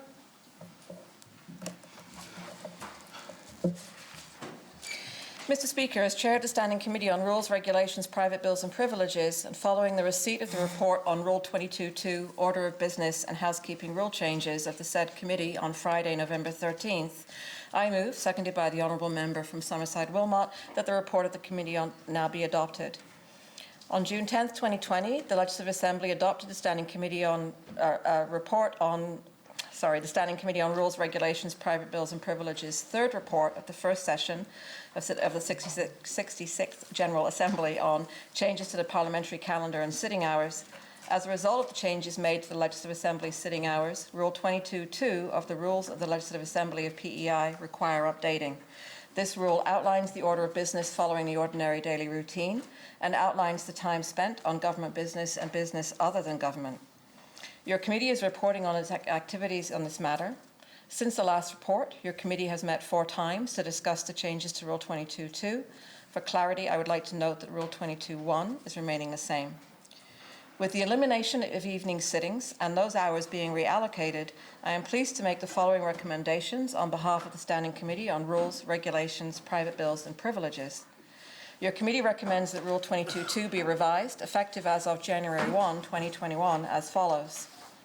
The order of business following ordinary daily routine shall be on Tuesday and Thursday, government motions, orders of the day government, at 4 p.m, motions other than government, orders other than government, and then to government motions. On Wednesday, the reverse, motions other than government, orders other than government, and then at 4 p.m, government motions. On Friday, the time will be entirely government motions and orders of the day. Appendix A of the report tabled outlines the new Legislative Assembly sitting schedule, which takes effect on January 1, 2021, when the new parliamentary calendar and sitting hours also take effect. The proposed schedule aims to maintain the same amount of time that is currently allocated for government business and matters of business other than government. Your committee also has 2 other small housekeeping amendments to be made. One to Rule number 48, motions not requiring notice. After 48N, add the following subsection: for leave to introduce a private member's bill, and for Rule 49, motions that require notice, delete the subsection for leave to introduce a private member's bill and replace the subsection with the following words: for the extending of the hours of the House. This change is housekeeping in nature and corrects the change made to the rule back in June that indicates that the hours of the House may be extended by any member by passing of a motion with notice made by the government House Leader.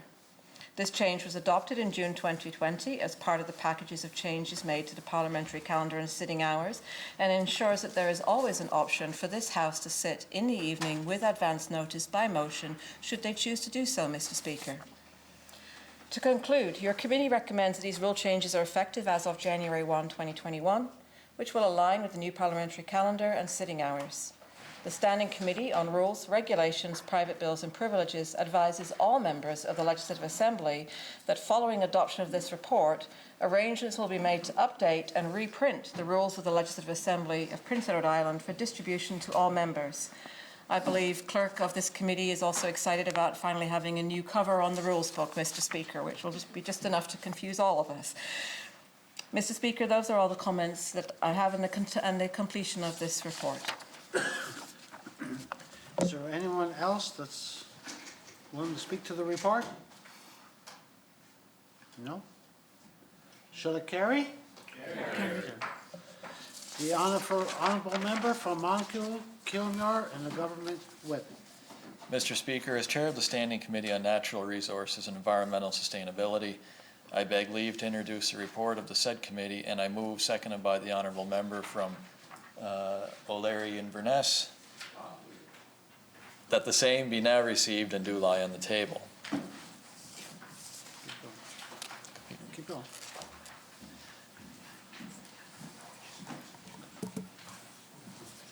What's that? No, I'm not. tabling.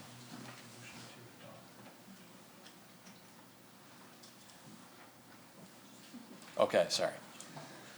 Mr. Chair, as Chair of the Standing Committee on Natural Resources and Environmental Sustainability, I move, seconded by the Honourable Member from Malarian-Verness, that the report of the Committee on Committee Activities be adopted.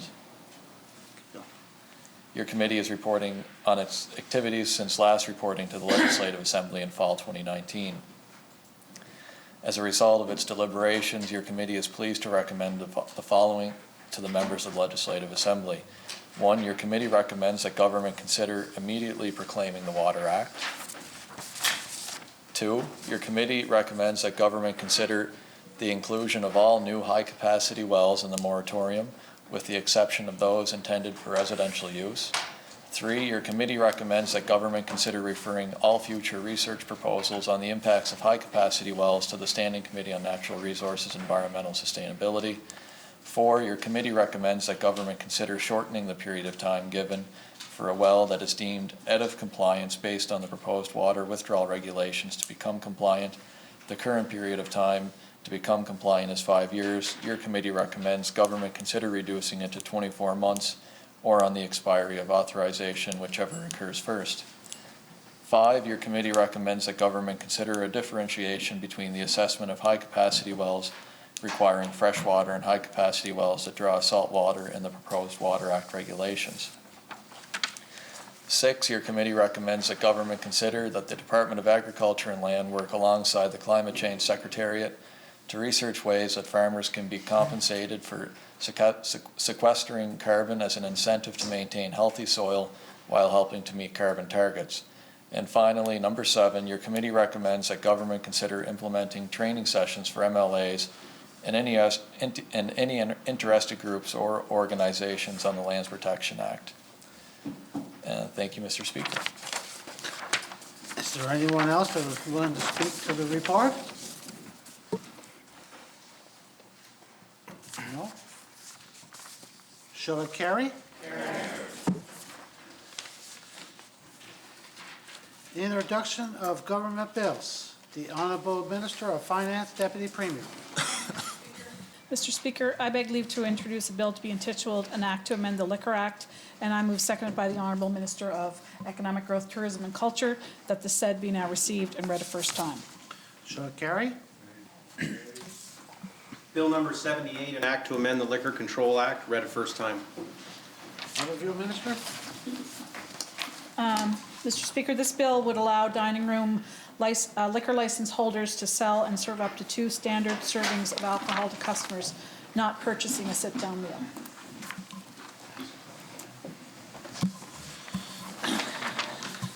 Introduction of government bills, that's it. Government motions. The Honorable Minister of Finance, Deputy Premier. Thank you, Mr. Speaker. I move, seconded by the Honourable Minister of Economic Growth, Tourism and Culture, that the second order of the day be now read. Shall it carry? Order number 2, consideration of the capital estimates in committee. The Honorable Minister of Finance, Deputy Premier. Thank you, Mr. Speaker. I move, seconded by the Minister of Economic Growth, Tourism and Culture, that this House do now resolve itself into a committee of the whole House to take into consideration grant of capital supply to Her Majesty. Shall it carry? The Honorable Member from Tignish, Palmer Road, to chair the Committee of the Whole, please.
found a committee of the whole House to consider the grant of capital supply to Her Majesty.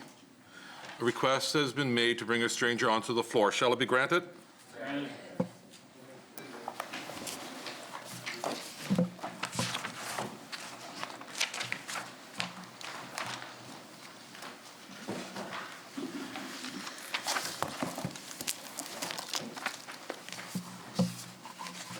Good afternoon. Would you please state your name and title for Hansard, please?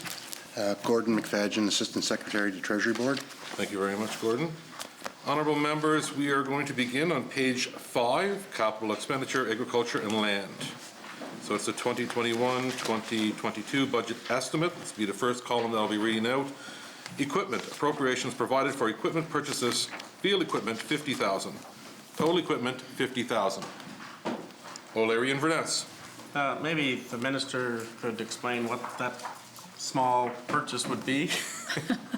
Yeah, it's usually not anything too major, and maybe Gordon can elaborate exactly on what it is. I don't know if we have that information. Based on information provided by the department, I think they have identified a couple of pieces of equipment that they want to purchase next year: a thermal imaging camera add-on for their drones, and some survey equipment. And then they have a small amount left over to any needs that come up throughout the year. O'Leary and Verness. Yeah, okay. Well, I mean, those are things that we've been expanding upon, and they have been very helpful. It just seems like a very small amount, that's all. When you deal with the overall scheme of a total budget, one would wonder if there's not some more lab equipment and things of that nature that might be required. But it's really all I was curious what it was for.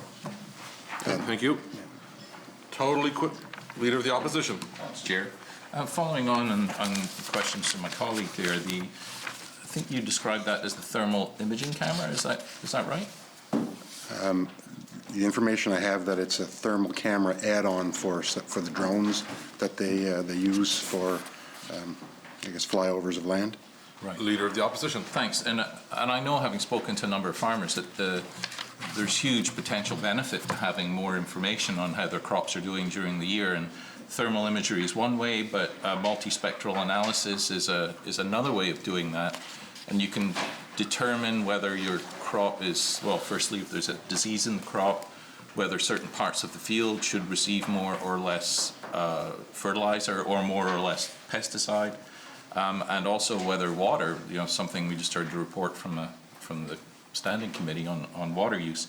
And all of those things have the potential for enormous savings for farmers on PEI. So it does seem, I have to agree with my colleague, that seems like a very small investment. And given that this department, that's the extent of their ask, I'm wondering whether, and looking ahead 5 years, I don't think it changes at all over the 5 years. Is that all they're asking for? That's what was asked, was submitted by the department, and if there is added equipment that needs to be added in the next 5 years, I'm sure we'll find a way to submit that. It's an ever-changing industry, and we'll take note of that and bring it back to the department. Leader of the Opposition. Thanks. And I do, again, I'm not claiming to know much about this, but having spoken to a number of people about it, just the potential savings in terms of time and dollars for the farming community, I think would be quite substantial. So I hope in future years we see a larger budget line here, because I think that would lead to direct benefits to the agricultural community. Thanks, Chair. You're welcome. Total equipment, $50,000. Shall it carry? Carry. Total capital expenditure, agriculture and land, $50,000. Shall it carry? Carry. Page 7, economic growth, tourism and culture. 2021-2022 budget estimate. Equipment, appropriations provided for art purchases. Public art fund, $50,000. Total equipment, $50,000. Shall it carry? Question? Okay. Lynn, the member from Summerside, Winslow. Thank you, Chair. I appreciate that. I was just wondering if you could elaborate on what this fund is. It's actually purchased art from local artists, including our Indigenous and BIPOC community. Summerside, Wilmot, not you, Winslow. That's not different from the the regular fund to expand the art bank. This isn't something different. This is a new initiative. Summerside Wilmot. Thank you, Chair. How is it different from the other initiative to purchase art from local artists? That's a good question. I'll bring that back. Yeah, I haven't got that, no. The information that I have here is that they're going to be commissioning some new pieces for public display through Innovation PEI. Summerside Wilmot. Thank you, Chair. There was a commitment in the PC platform about art. Could you explain what that was and if this reflects it?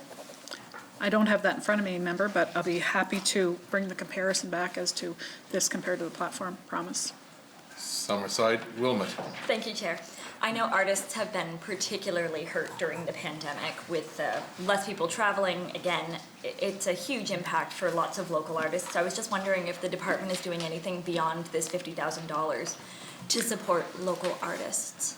Well, this particular fund is not centered really around COVID, but, you know, there have been a number of abilities through other departments and through COVID funds that artists can access as well as everyone else. Summerside Wilmot. Thank you, Chair. I noticed that this fund seems to drop off after 22 and 23, 2022, 2023, excuse me. Can you tell me why that is? Well, I think because it is a new initiative, we'll look at that. We'll look at the 2 years and see what kind of an uptake and whether we need to increase the amount and you know, how it's working. But it is a new initiative. Summerside Wilmot. I'm good, thank you, Chair. You're welcome. Charlottetown Brighton. Thank you. It's, of course, a great initiative. I was wondering if you could tell me what, how are the pieces of art going to be selected? Who's in charge? I don't have that in front of me. I'm not sure if Court does. The information that I would have, there would be a project team or jury to evaluate any proposals that come forward. Charlottetown Brighton. So there will be artists or a jury involved. That sounds great. Thank you. Thank you, Chair. You're welcome. Shall total equipment carry 50,000? Capital improvements. Appropriations provided for improvements and upgrades to the tourism and cultural infrastructure. Provincial parks, $4,750,000. Confederation Trail, $50,000. Golf courses, $500,000. Museum and heritage sites, $200,000. Total capital improvements, $5,500,000. O'Leary and Verness. Minister, any spending plan for Cedar Dunes Provincial Park? I'll defer to Gord. I think he has the list there. Does it have it, the list? I don't think the projects for 21-22 have been solidified as of right now. The information in the current year, there was a roof completed at Cedar Dunes this year. I guess it was in progress as of October 1, going to be finished up soon. O'Leary and Verness. Any, I don't know if this is the same budget, but the Wi-Fi issue at Cedar Dunes Park has been brought up numerous times. In fact, it didn't operate at all last year. There was no Wi-Fi. Would this be, so many of the funds be diverted through this provincial park funding to make Wi-Fi accessible for the coming year? Yeah, absolutely. That's one thing that we're focusing on for all our provincial parks is to see how we can better the Wi-Fi and the internet we've got.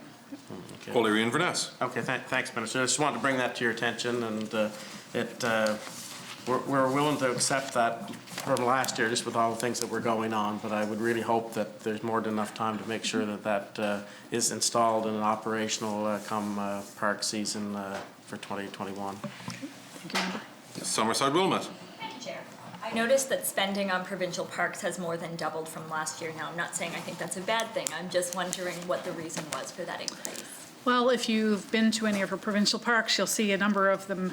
The buildings are being held together by a coat of paint, and we have made it a priority to try and ensure that upgrades do happen, and the only way to do that really is to increase the budget. Summerside Wilmot. Thank you, Chair. I noticed that the Auditor General's report highlighted that many of our provincial park assets were nearing the end of their life. Can you tell me if this is an effort to rectify that? Is this going to be going towards bringing most of those assets back into alignment with where they need to be? We meaning the department has a list of priorities as far as, what needs to be done, and that comes through parks. So I think it'll be on an ongoing basis as we, get some repairs and maintenance done, we can continue that work. So it's just something that really needs to happen. Summerside Wilmot. Thank you, Chair. I absolutely agree that that's work that needs to be done, and I'm curious, how far along do you think this will take you in meeting the suggestions of the Auditor General? I really don't have an answer for that. I think it will just depend on, once you get into repair or refurbishment of anything, it tends to cost more than you planned. So, this will be something that we'll review continually, I'm sure, through the department. Summerside Wilmot. Thank you, Chair. I also note that Hurricane Dorian had some profound impacts on a lot of provincial parks. I'm just wondering if any of this funds is going towards further Hurricane Dorian recovery. I don't see anything specifically related to Hurricane Dorian. I know there was a significant assessment done by the province and where there was repairs and maintenance required. I think we're trying to get that through EMO funding, but for safety was definitely the first and paramount to make sure if we're going to open the park had to be safe, so that work would have been completed. But just scanning the list of what was done in the current year, I don't see anything that kind of jumps out specifically as related to Hurricane Dorian. But Summerside Wilmot. Thank you, Chair. So can I assume, based on your answer, that there is still no outstanding work that needs to be done as a result of Dorian? I wouldn't say that, no. And personally, I would like to see all of the trees that are down go through some kind of woodlot process as far as, cutting down all the dead wood, and that could be used towards our new biomass facilities. So that's something that I've been pushing continually. Summerside Wilmot. Thank you, Chair. I'll certainly have questions on your biomass, but I'll wait until we get there. I'm good, Chair. You're welcome. Cornwall Meadowbank. Just curious on the 4.75, how much of that is going to Canada Games? That is all to Mark Arend's ski park. The whole 4.75? No. Oh, sorry, I misspoke. I'll defer to the expert. I'm just flipping here at 4.3 is to Mark Arend's. yes, 4.3 and 6.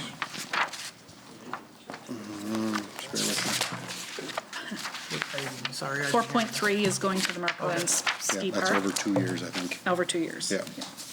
So it's only, Cornwall Meadowbank. so the remainder goes to the provincial parks? Correct. Yeah, Cornwall Meadowbank. 1.1 million for provincial parks and 3.6 in the next fiscal year, 3.7 for Mark Arend's. Cornwall Meadowbank. Can you give a brief description of what's happening at Brookvale? Or Mark Arend's Park, sorry. There's the cross-country is getting an upgrade with the targets and the biathlon event. There's a bowl where the targets get kind of placed and shot. That area is getting updated. There's a lift that's getting updated. The main lodge is getting updated. And the hill, I believe, is getting updated for a ski cross and some kind of downhill event. Cornwall Meadowbank. That's fine, thank you, Chair. You're welcome. Mermaid Stratford. Thank you, Chair. So I have a couple of questions around the provincial parks. Last year's estimate was at 1,800 and the forecast coming out at 3,750. Can you give me some details on the difference? Yeah, in that particular line, there is both Mark Arend's and the provincial parks are in that roll-up. So we would have had some money that got started for Mark Arend's provincial park in the 2021 calendar year in order to have it ready for the 2023 Canada Games. Mermaid Stratford. Thank you. And can you give me the total amount of the upgrades to Mark Arend's? Is that 4.3? Am I right? That's what I have in my notes. Correct. 4.3. Yep. Yeah, Over 2 years. 3 fiscal years. Sorry? 4.3 over the next 2 fiscal years. Is that including this fiscal year? No. The 2021? 21, 22, right?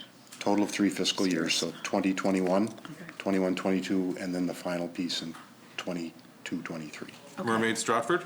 And sorry, I wasn't clear. On the 4.75, how much of that is Mark Arend's in the 21, 22? 1.95 million. So what's... Mermaid Stratford. Oh, I'm sorry, Chair, I'm going too fast, or no? So what is the rest of the money allocated for? park repairs. Member Stratford. 1.8 million. 1.8 million? Do you have a list of the parks?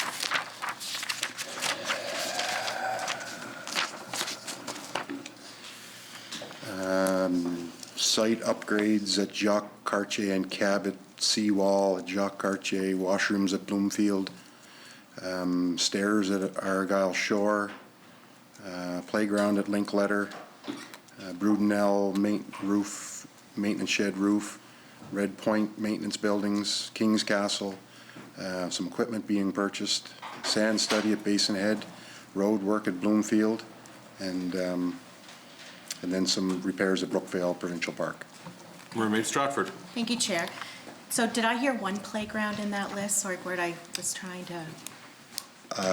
Based on the notes I have, there was a playground at Linkletter Provincial Park. Okay. Member Stratford. And do you know if any of the playgrounds were updated? And the reason why I'm asking, because that was a highlight in the AG report, that our playgrounds at our provincial parks are actually end of life. And to be honest, I think if you looked at national standards, we would not be meeting them, because I don't think there's really true national standards. And so that was one of the main things in the AG report. And I know all members had a big concern about that, considering that that's children playing on those playgrounds. So what is the timeline in order to fix those update those playgrounds? I think that's something that we'll have to bring back. I can speak to King's Castle, because I know that the playground equipment there has been updated over the last, I'm going to say 5 years, but it could have been longer, but I think it would meet any standards that they have. So I would assume that that's going to be carried out throughout all the parks. Yeah, the minister's correct. I Member overlooked. Stratford. No, I'm sorry, were you going to say something? You know, I was just, the minister's correct there. I overlooked King's Castle Activity Centre. I just didn't keep reading the lines, so I guess we have two. Okay. Member Stratford. Okay. So,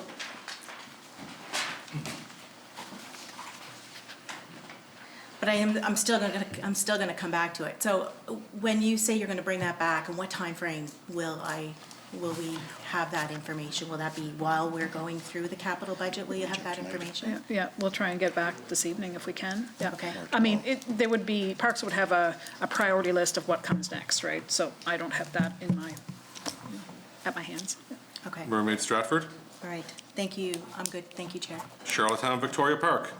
Thank you, Chair. I'm just looking at the museum and heritage sites here, and my memory does not usually serve me that well, but I do remember and having conversations that there were a few members of the community who expected to see some investment in what a provincial museum may bring. And I'm just kind of seeing the same amount, so I'm guessing there's nothing in there to look at a provincial museum? Not in this budget. Charlottetown Victoria Park. I thought that the minister said that there was something in there for that. I guess I'm good, Chair. Thank you. You're welcome. Charlottetown West Royalty. Thank you, Chair. So we look at the spending for parks, and I initially got excited, and I know that the ski park and it has to be done, and that the information, but I thought that money was going to go into more or less wellness of provincial parks and updating them and making it a more active place. Is there any strategies? I mean, 1.2 million is not really enough to really improve our parks. When we talk about a COVID kind of reset, I would think that parks would be that. Is there any outlook to maybe improve our parks a little bit more than in the coming future? Well, I would say that the Parks Department is continually working out how to improve each of the provincial parks. Whether it's been through a COVID lens, I can't speak to that, but it's definitely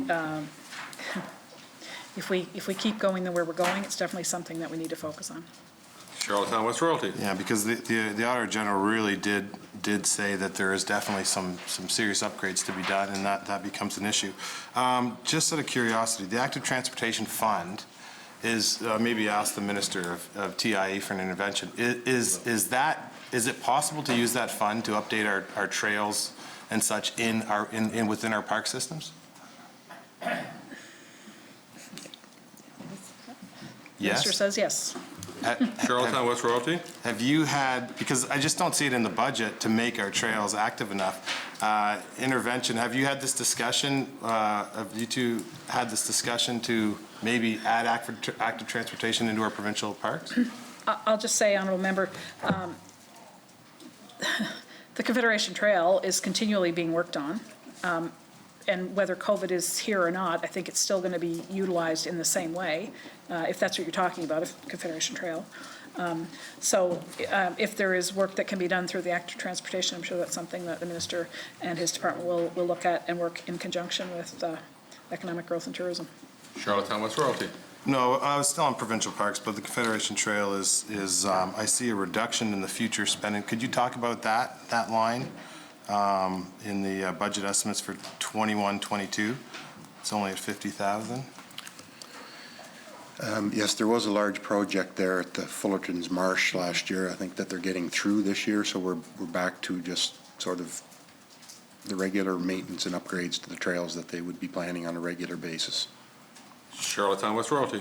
So in the past, was $50,000 the actual kind of annual maintenance for the Confederation Trail? So yeah, this would be for, if they're putting up a little shelter or a bench or something, the staffing would be through our operations budget. Charlottetown West Royalty? And I know with provincial parks, I know the federal parks are really making an effort.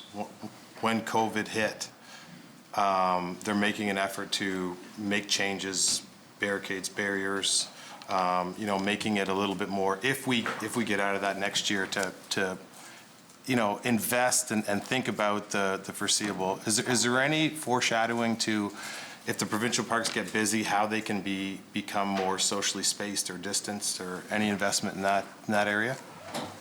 I can't say offhand that there are. I mean, they're open spaces for in general, so I think people would socially distance and know to socially distance if they go there, and if it's overcrowded, they probably aren't going to stay. I mean, it's pretty hard to herd people at a provincial park, as far as go take this line or take this road and don't come back that way. I mean, you could, I suppose, but there's nothing in the plan right now for that. Charlottetown West Royalty? I was thinking about more like an immediate need for the public washrooms, or if there's any changes, like those public washrooms are not pretty much up to snuff for what we've been through and what we're going to go through. So is there a consensus that we need to really look at our public washrooms in our parks? Not that I know of, honourable member. I mean, the way a lot of people are treating that now is there's one person in a washroom at a time, as far as, public spaces, and I'm sure that's probably what the parks did as well. But if we're still in this place next year, I'm sure there'll be a number of changes and revisions to all our plans. Charlottetown West Royalty? That's it for me for now. Thanks, Mr. You're welcome. Tyne Valley Sherbrooke? Thank you, Chair. So one of the requests that was in the capital budget submission from the official opposition was around Green Park, and the incredible opportunity, with the Rock the Boat Festival, prior to COVID, of course.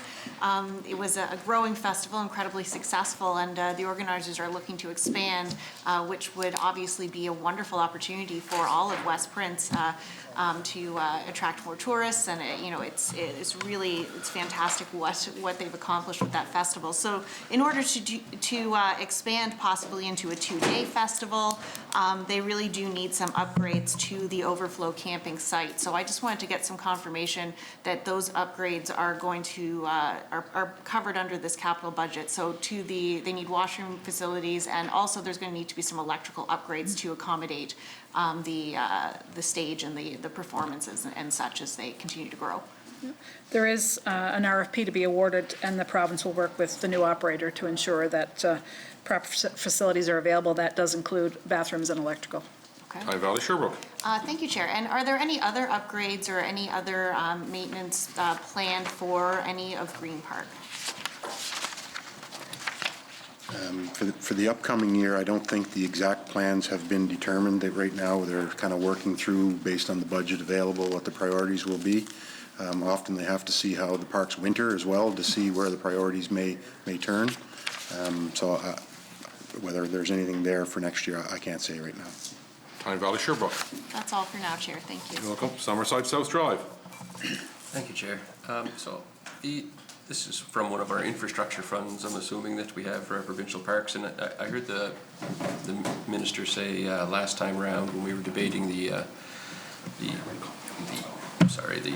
extra spending on paving and the like, that we were looking at clearing off all those projects so we could get to some 80-20 dollars, or a spread of 80% funding from the feds. And I'm just wondering if any of that is reflected in No, these that, infrastructure.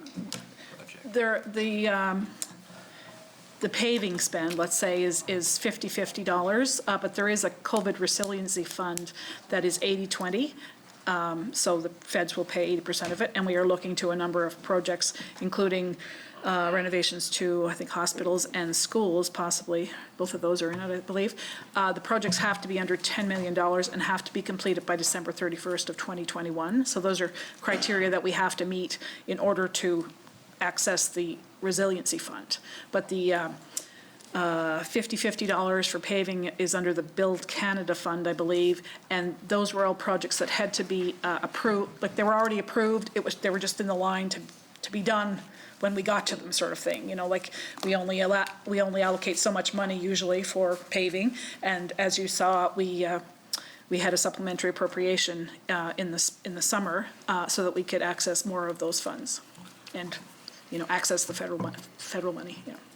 Summerside South Drive. Thank you, Chair. So in this COVID resiliency stream, what all qualifies? Gord, do you want to speak to that? Yeah, generally, they opened it up to government-owned buildings, so they were looking for things that were contained, either a new government building or something, a significant renovation of a government building. Summerside South Drive. Thank you, Chair. So is there any publicly available data that, or a list that would show everything that's there, or is that the criteria right there, that it's just a publicly owned? I would guess. Yeah, I'm going off the publicly available. That's right off the Invest in Canada website. There is an application process so that the project couldn't already have been underway in another form through another avenue. As the minister had stated, it had to be 10 million or less, and it had to be completed by December 31st, 2021. Summerside South Drive. So any construction at all that follows, or any infrastructure at all that follows within those Yes, criteria? so the West Royalty School, I believe, is that. But again, this is an application process that we fill out the details of the particular project once the project is approved by government, and then applied to the federal government for approval. So there is a number, like the West Royalty School. I think the addition out at the Sleepy Hollow, I think we're going to try to get that approved, where we would have been paying the full freight on that before. A number of the projects within health, some significant building infrastructure upgrades, electrical switches, air handlers, and some big ticket items at the hospitals. And then some major sections of roofs and things like that for schools, I think we're going to try to get on the list. Summerside South Drive. Thank you, Chair. That's fine for now.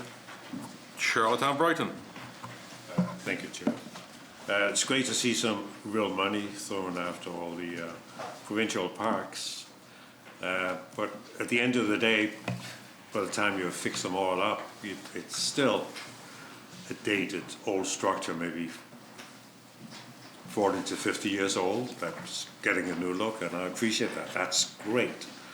I was wondering, are there any plans for like a review and an upgrade of the parks and campgrounds in general, not only to do the latest, to make it net zero ready, if you will, or plug-ins for electric cars, but also to make it more generally exciting and new and fresh? I'm sure that the department is working on that, because we've said that all departments need to view any renovations or upgrades through net zero. But there is nothing that I know of in this budget that is earmarked for net zero or green. But Parks Department is continually looking at how they can upgrade and renovate and renew. So. Charlottetown Brighton. Thank you. I'm just noticing in the budget on the provincial parks, the number drops down. Does that mean that you'll be done with all the work? Or what does the reduction mean when you go from 4750 down to 1800 on the budget estimate for 2021? I think that's actually going the other way. It's actually going up between 2021 to 22. That sounds great. Okay. So, I'm sorry. Thank you. That's good news. Leader of the Opposition. Thanks, Chair. Of course, I'm delighted to see, not just because it's in District 17, but I think for the benefit of all Islanders, that the Mark Arends Park is getting all of that money for the Canada Games. And of course, there are other things that happen at Brookvale other than biathlon and cross-country and downhill skiing. In fact, if you look at the length of time during the year where the facility is used, biking is now 12 months of the year activity, and the wellness aspect of getting Islanders active and out in nature is not to be underestimated, and I echo the words of my colleague. The facilities at Brookvale are, I would put it this way, underutilized, and I'm glad to hear that there's some money going into the lodge and the facilities. I'm wondering if you could give me some more details on exactly what's being done there. I really don't have the specifics here as to what the upgrades include at the lodge. As I'd indicated before, some of the components of the project were trail improvements, alpine and ski cross runs, the shooting range, and the stadium improvements for the biathlon. The lift was going to be upgraded as well. So I think it's a fairly comprehensive kind of update of the facility. Yeah. Leader of the Opposition. Thanks. And I've been out there frequently. I was there just last weekend, and I saw a lot of equipment waiting to, or materials rather, waiting to get installed. Is there a dollar figure attached to the lodge upgrade on your sheet there? Yeah.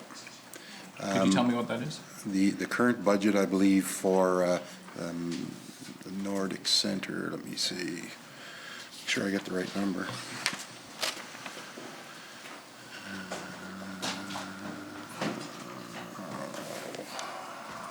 I may not have it. It just talks about the Nordic Center at 900,000. So I would be concerned that that's not all within the lodge. So I'll have to bring that back. Right. Leader of the Opposition. Thanks. As I find out more about the popularity of mountain biking on Prince Edward Island and how the numbers, they've tripled in the last 2 years, number of people who, and those are not just Islanders, those are people who come from away. So it's a large economic, and becoming larger all the time, economic benefit to the province, bringing those dollars in here. And really that's happening on a shoestring. A lot of volunteers who are there, certainly money is put in. We have 3 fantastic people who are building trails, and those trails are the best in Eastern Canada, and that's I've heard that from a number of mountain bike enthusiasts. It costs about $10,000 to build a kilometre of mountain bike trail, which I think is considerably less than a kilometre of pavement. And I'm wondering, I was delighted to hear that the Active Transportation Fund is eligible for these building mountain bike trails. I don't know if you or maybe an intervention from the Minister can tell us how that application process could work.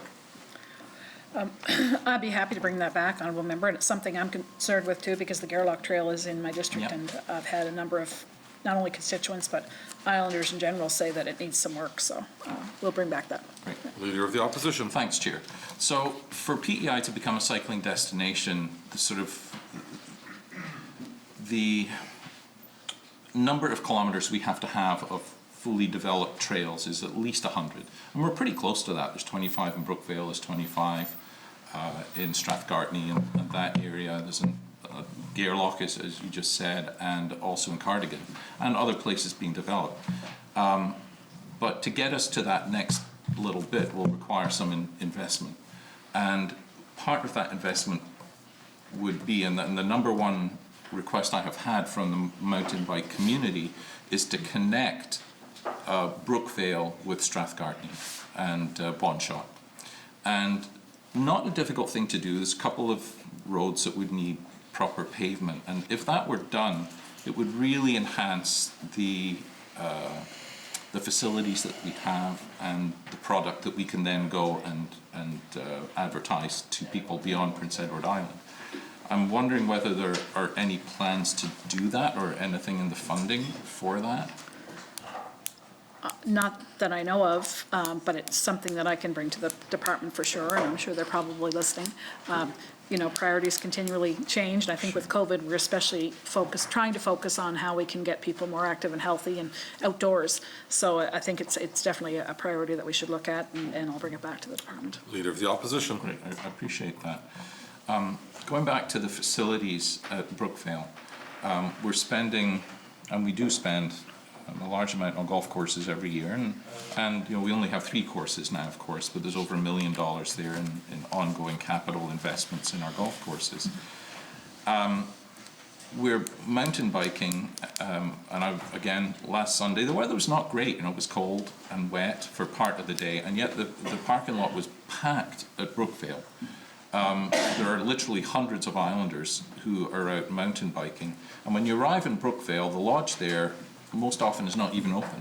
It's sort of akin if you were to go to Dunderave or Crowbush and you show up and in the parking lot and there's nobody there to welcome you, where's the first tee, you know, all of that stuff. Unthinkable in our golf courses. You know, we do a huge amount of beautiful work looking after people who come to play golf, and we do nothing, almost nothing, to cater for this growing number of people who are coming to our island and islanders who live here to mountain bike.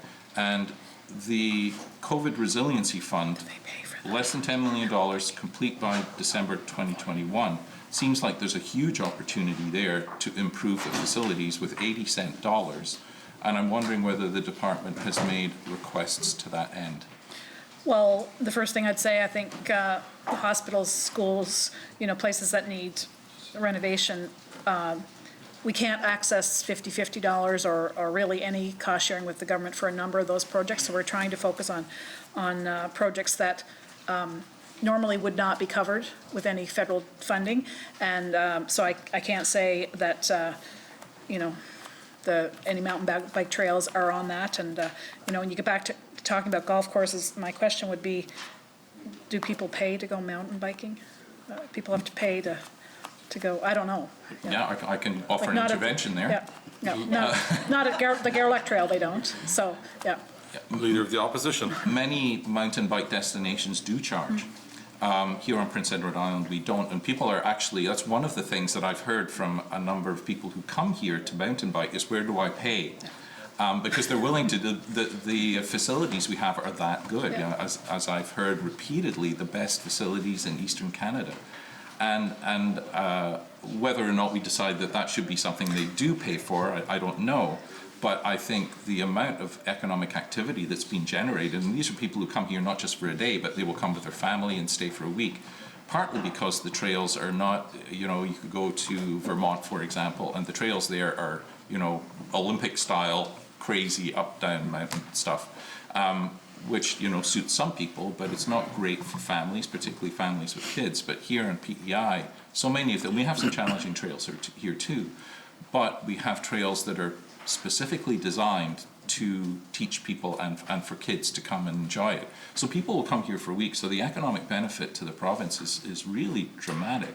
So I really hope that, again, I'm not advocating for the province to start charging for this, but I am certainly advocating for the province to offer them the same sort of welcome and pandering, perhaps is not the right word, but just somebody to say hello, be an ambassador for the place, and to make sure that they are treated with the same sorts of respect that the people at golf courses are. So again, I'll make sure I pass on the access to funding from the Active Transportation Fund to the people I've been speaking to.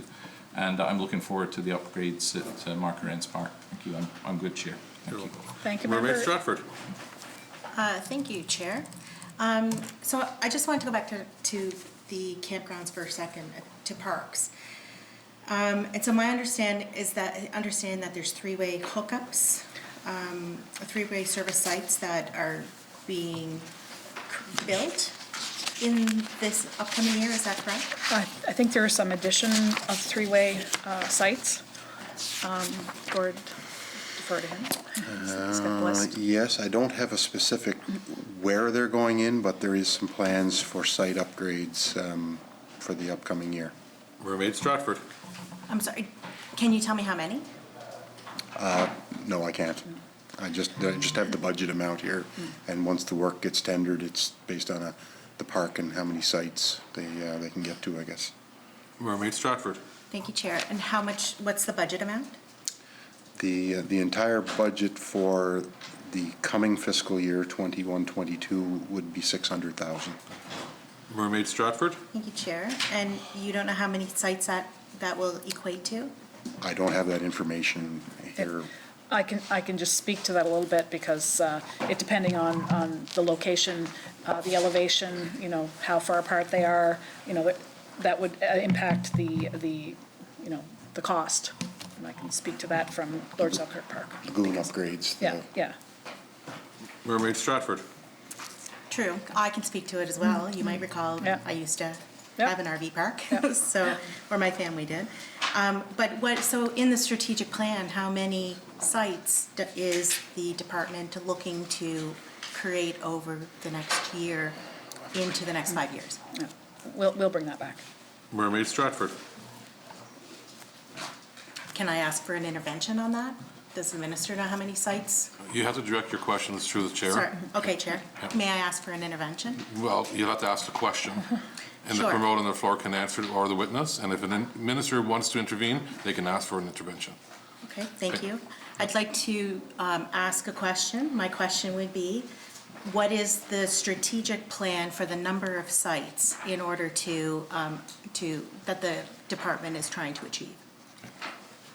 So I would say that's something I'm sure Parks is working on. I will bring it back. Mermaid. Intervention? Did you want to intervention from the Minister of Economic Growth, Culture, Tourism and Culture? I don't have the exact number, honourable member. Approximately 60. Jacques Cartier and Cabot Park are our two busiest parks where we turn people away.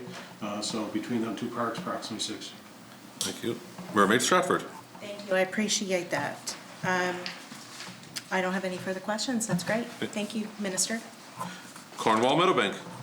Just wondering on your Confederation Trail, has there been any money set aside for any changes or maintenance if the ATV deal, I guess, goes through for them to allow them to cross the trail? Is that in here or? Not in here. No, it's not in here. Okay. And just, oh, sorry, Chair. Cornwall Meadowbank. On your golf courses, obviously golf courses did pretty well during COVID, I think, by all accounts. So is there anything, what is that money going towards then, I guess? I'll defer to Gord. And I'll try to put this into, we had a pretty significant investment in 2021. They got lots of equipment. I think the big was carts at 600,000. Yeah. Yeah,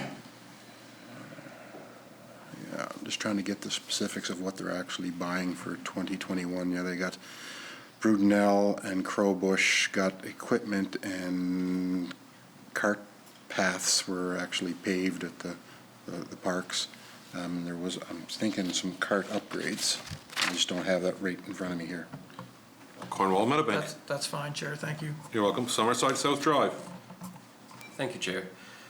So I'm just having a look at the COVID Resiliency Fund here, and I noticed that active transportation infrastructure, including park trails, bike lanes, multi-use paths, qualifies for it. Did you tell me that it was 50-cent dollars we were looking at using for these funds right here?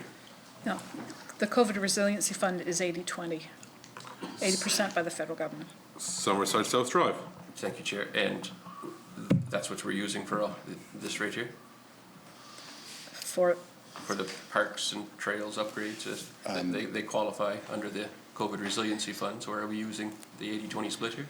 The applications that are going in for the 80/20 resiliency we're trying to focus on areas where you'd normally not have any access to federal funding, so including schools and hospital renovation and repair. I don't have the list in front of me of all the applications that have been put in. I don't think any of them have been approved yet, but we thought the best bang for our buck is to apply for projects that normally would not get any funding federally. Summerside South Drive. Thank you, Chair. So not really a concern with the, I mean, we've had a lot of discussion about shovel-ready projects, and we've come up with a new list of projects that are shovel-ready, and that's what we're going to be pushing through the COVID resiliency stream. The COVID resiliency stream is different from the Build Canada Fund for, roads. It's for anything to help, keep the economy going and to make improvements that are needed, and especially in government buildings. So that's where the focus has been, is my understanding. And the applications, some of them I think are in, but we haven't had anything approved yet, so we don't really know exactly where that spending will happen yet. Go ahead, Summerside South Drive, or sorry? Oh, I was just going to add that the default, if we can't get projects on the building side designed and planned and constructed by 2021, would be to fall back to some trails and roadways that would otherwise be 50-50 funding. But we're trying to maximize on projects that would not be eligible for funding generally to get through this fund. Summerside South Drive. Chair, so I also noticed that tree planting and related infrastructure qualifies under this fund as well. Do we have any of that going on in our provincial parks? I think, again, that would be something we would default to if we can't access the funding for repairing or renovating our schools and hospitals, that we'd like to see that work access the funding and maybe get funding through another stream for tree planting. Summerside South Drive. Thank you, Chair. So if schools have like crumbling playground, like pavement in the playgrounds and things like that, that's the kind of thing that we could fast track through these funds here on your list of projects? No, they were actually looking for things within the building itself, so they were shying away from exterior amenities to the building. It was actually building-related upgrades. Summerside South Drive. Thank you, Chair. I see we got museum and heritage sites on here for $200,000, but let's just say, well, there's a committee, the Lest We Forget committee in Summerside, that is looking for a space to have a display for veterans and the memorabilia of the past that we're starting to lose from eBay sales and things like this. It's dwindling away. And they've been lobbying, trying to find a place. We could take one of our existing buildings and retrofit it or modify it to suit their needs with this fund. If we had a building, I guess, I'm not sure in Summerside what spare building we would have available at this point in time to look to that. Summerside South Drive. But if we did have a building in Summerside, then yes, we could fund them with 20-cent dollars. If we could get it designed, repurposed, and call it our building, because again, if we were given it in use for somebody else, that would be more of a grant for them, but we'd have to still own the building and plan and execute the upgrades to have them completed by the December to make it appropriate for that group, then it could happen. Summerside South Drive. Thank you, Chair. That's December 2021. And what's the deadline to apply to this? Is it right up to the September 30th, 2021, or? I understand it's open now, so we were just trying to get this capital budget identified and solidified before we kind of went and started applying without the proper authority. Summerside South Drive. I'm good, Chair, thanks. Summerside Wilmot. Thank you, Chair. I'm also interested in the COVID resiliency stream. I think the opportunity for 20-cent dollars is a huge opportunity. And I can't help but notice that it says nonprofit organizations in the province are also eligible for up to that 80%. and I'm just on the federal government's website looking at that. I would tell you, Minister, there is a theatre in Summerside, the Harbourfront Theatre, that desperately needs capital repairs. They have a list as long as your arm on work that needs to be done, and they're desperately trying to figure out how they could access those funds. I don't know if this question is as much for you, Minister, or the Minister responsible for economic growth, culture and tourism, but I'm wondering what could be done for them to apply. The struggle with this, there's an actual cap on this particular program as well. I think it's $47.5 million total dollars, of which they'll fund up to $36 million. So again, we have lots of our own buildings, with all due respect to the excellent people at the Harbourfront Jubilee Theatre, that I think that we're looking to get some buildings done for ourselves, but There's been no lack of ideas across government departments as to how we could spend the $80-20 on government-owned infrastructure. I can tell you that much. Summerside Wilmot. Thank you, Chair. I don't disagree with you. I have no doubt that everybody who is coming forward to you is got a list, as long as their arm themselves, of government-owned buildings. But I'm sure the Premier would agree with me that arts have been particularly hurt by COVID. It's been a really difficult time for those organizations, and frankly, especially so many of them that rely heavily on fundraising, they're just not going to have access to it. This is an opportunity for 80-cent dollars that we could invest, even a small amount. I would have to make the case for Summerside to be considered in that list. So, Honourable Member, we do not have an open call for this. It would have to be offered, I think, to all communities. We can't just pick and choose.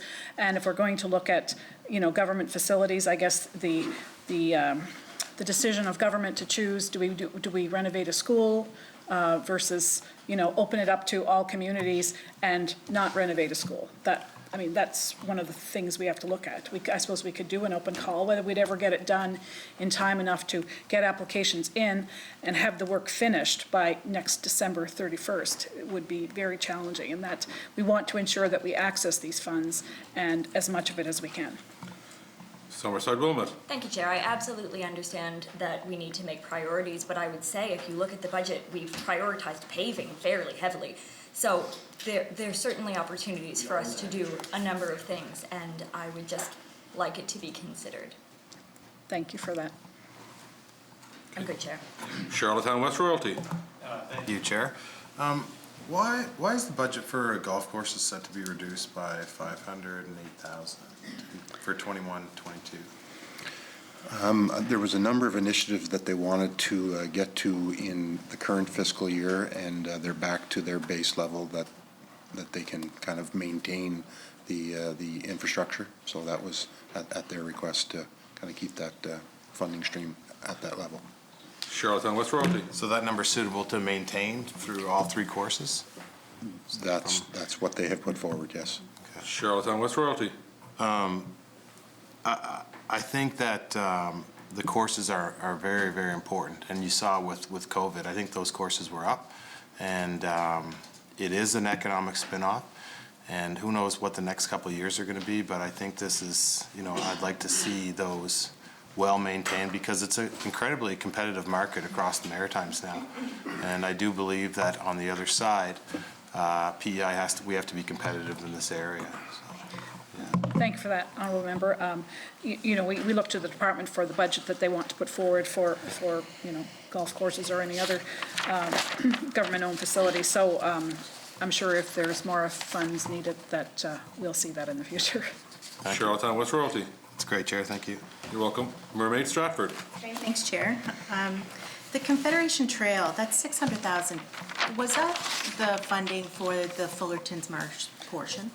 Yes, the most of that was Fullerton's Marsh, and I believe that project is getting there. I don't know where I'm not sure where they're at with that project, but yeah. They forecast it to be done this year. So. Yeah, forecasted to be done this year. Mermaid Stratford. Thank you, Chair. So it has begun? All I can say is that they forecasted the work to be completed in this fiscal year. They kind of gave us an indication that they would be spending the money, so. Mermaid Stratford. Okay, thank you. My understanding that there was a land ownership issue there, has that been resolved? I believe it has. Is that out in Morel, where there is a land issue that, I'll have to bring that back. Yeah, we'll bring it for back. sure, but the department has indicated that they are on track based on their forecast to get the work done based on the budget available in the current year. Mermaids, Stratford. Okay, thank you, Chair, but can you confirm that the right-of-way, like the land issue has been resolved? Could somebody I will bring that. confirm if that issue's been resolved? We can bring that back. Mermaid, Stratford. So can anybody confirm if that project has started? I'm happy for an intervention. Bring it back. No, we'll bring that back as well, the status of the project and whether the right-of-way has been dealt with. Mermaid, Stratford. Thank you, Chair. So if that project hasn't started, and we're only forecasting $50,000 on the trail for this year, is there, is the ability to move it forward? Absolutely. You'll see that in a number of sections where, and that's kind of part of the issue when you're developing a multi-year budget process, where work doesn't get completed in one fiscal year, the work doesn't go away, so it kind of gets pushed into the next fiscal year, and that would be the case for here if they found that the work couldn't be completed. It would be made available in the next fiscal year. Mermaid, Stratford. Thank you. So do you have a percentage, a probability of that project being finished in this fiscal year? I'll have to get an update on the project and bring it back. Mermaid, Stratford. Okay. Based on the budget they presented and the forecast they presented, they're indicating that they're going to get it done, so. But I will bring back the information. Interesting. Okay. Chair? You have the floor. Thank you. So under golf courses, so this is the capital budget, what capital projects under golf courses? Like, is this replacement of greens? Is this replacement of buildings at the golf courses? Like, this wouldn't be maintenance, so what's it going towards? It would be paving, cart paths, repair to building. Yeah. Did I missed that? I'm sorry. Yeah. There's fairway mowers and golf carts and Okay. all kinds of equipment that is kind of continuously being used and needs to be updated and upgraded. Okay. My apologies, I missed that before. I'm great, thanks, Chair. You're welcome. Leader of the Opposition. Thanks, Chair. I'd just like to, just so I'm clear in my head, know what the parameters, the criteria were for a couple of the funds that are being talked about. The Build Canada Fund, Minister, you said, firstly, is that fund still open? No, it's my understanding it's closed. It's closed. Leader of the Opposition. Can you tell us what the criteria were for that fund? I'm not sure, Honourable Member, I'll have to bring that back. Leader of the Opposition. Could you tell us, because a large amount of money was spent through that fund, what percentage of that went on paving and what percent went on anything else? Again, we'll bring that back. Yep. Leader of the Opposition. Do you have any information on that at all? Do you, Gord? I just have what our current revenue to the operating budget would be based on the capital budget that's being presented here. Leader of the Opposition. Okay. Moving on to the COVID Resiliency Fund, and you've mentioned a couple of times what the criteria for that, so I understand that. Closes or projects must be done by December 2021. The 36 million, am I right in saying that that's the federal portion of that? Approximately. That's the max that we could access. Right. So where are we in terms of the applications we've made? Are we maxed out at 36 or 47 total? I believe we've identified enough projects within this capital budget within the next fiscal year to max that out. I'm not aware of how many we've actually applied for at this point, because again, I'd indicated that we didn't want to get we wanted to make sure we had the authority to go forward before we made an application. Leader of the Opposition. And where would that authority lie? Through the approval of a capital budget. Leader of the Opposition. So you're waiting for us in this House to approve the capital budget, and then you will go forward with the projects that you've identified? There might be one that may have come to Treasury Board. I think it's the women's addition to the Women's Correctional, to Sleepy Hollow. Right. It has been to Treasury Board, got authority. The funding's contained within this budget, and I think that application is gone off. I'd have to get my handle on what other ones may have come, but that one definitely stands out. Leader of the Opposition. Thanks. So I think it's really important then that this House knows what the potential projects are that we're approving if we're doing this blindly. So could you tell us what the list of projects is for the COVID Resiliency Fund? I think we could come up with a general list for you of the things that we would be considering to put forward. The information when I was discussing with Health PEI, they had a number of projects listed, many of which will qualify. The next, can we actually get them done within the time frame is the next evaluation that has to be determined before we submit it, because once it's submitted, that's what's going to be approved. And if we don't get it done, we won't get the money. So we're a little bit careful on what gets put forward for approval to make sure that we can get it done. Leader of the Opposition. Thanks. I'm not sure I'm entirely comfortable with the process of the legislature approving a capital budget for projects that we do not know what they are. The projects we have listed here will be completed. Whether they're through the 80-20 dollars or not is yet to be determined. Is that correct? Yeah. Correct. Yeah. When you approve the capital budget, you're approving funding to get projects completed. If we can go and take some of those projects and apply them against another fund to trigger some revenue for the operating budget, that will be the next step. Right. Leader of the Opposition. Thank you, and I understand that. Can we get a sense of what sort of diversity, what sort of creative thinking government is using to access those 80-20 dollars for projects that may not have been prioritized before, but because of the nature of this funding opportunity, have now become, they're on the radar, if I can put it that way? That's definitely part of the process. Through all the departments, they're putting their potential projects forward, one of them being the West Royalty School. That's one reason why we feel that we can get that done right away. And we would never have the ability to access 80-20 dollars or even 50-50 dollars for school renovation. So it's a way for government to get the best bang for their buck. And if there's excess money coming to us in the operating budget, well, more the better, right? This is what we're looking at. We're going to complete these projects. Do we get the 80-20 spending? We're hoping for a number of them, but the projects that we have listed will be done regardless. Leader of the Opposition. Thanks. I'm aware of a few federal programs, and I don't know the names of them, but some are partnerships with provincial governments, some are partnerships at a municipal level, some are partnerships with community groups. Is the COVID Resiliency Fund one of those, or is that entirely with the provincial and federal? It's just provincial, federal for provincial infrastructure is my understanding. Yeah, it's actually a subcomponent of the Invest in Canada infrastructure plan. Right. Leader of the Opposition.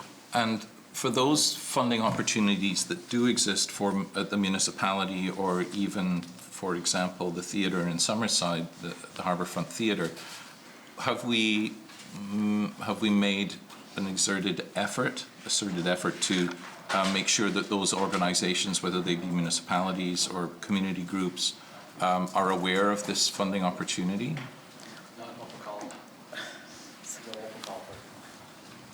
Sorry, I didn't hear that. We had enough projects within government to not send an open call out. So if we would have to do an open call, but we do feel, we know we have more than the ability to, spend all of that fund within government, so. Leader of the Opposition. Sure, but so are you saying that the funding coming from the federal government, which provides 80%, if the province was to use all of that, then there'll be none available for the community organizations or municipalities? Is that what you're saying? At the 80-20 level, yes. Leader of the Opposition. And it has to be infrastructure owned by the provincial government. Okay. That's it? Well, for us to get it. For us to get it. yeah, for the province to, for it to flow through the province, we need to use it for provincially owned infrastructure. Leader of the Opposition. I think I'm good, thanks, Chair. You're welcome. O'Leary Inverness. Minister, just on the golf courses there, obviously the budget's been cut by about $500,000, or has dropped, I shouldn't say cut. Is there any capital funds that were allocated to the Mill River Golf Course? I mean, and I guess what I'm getting at is that coming off the list at this point? Yeah, there's nothing allocated for Mill River. So when's the remainder of that arrangement was made for? I mean, Mr. McDougall's put a significant investment into that property, like it's really impressive in that regard. But when does that deal sort of end, where he's kind of really has to deal with all of the costs associated with that property? That's through the operating Yeah, budget. it would be through the operating budget, yeah, and I don't have that in front of me.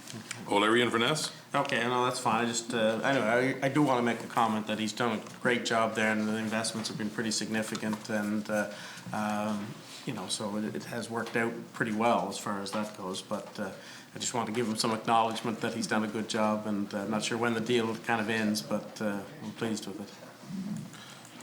Hey, total capital improvements, $5,500,000. Shall I carry? Okay. Mermaid Stratford. So Chair, just looking for just direction on this, because if there's outstanding information that hasn't been answered, and the minister has said that they will come back to us, I'm not prepared to carry this section because the information hasn't been provided. What is the process there?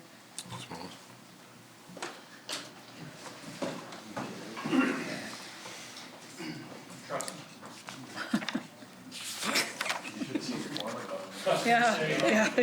Still didn't get it. Yeah, we're still waiting.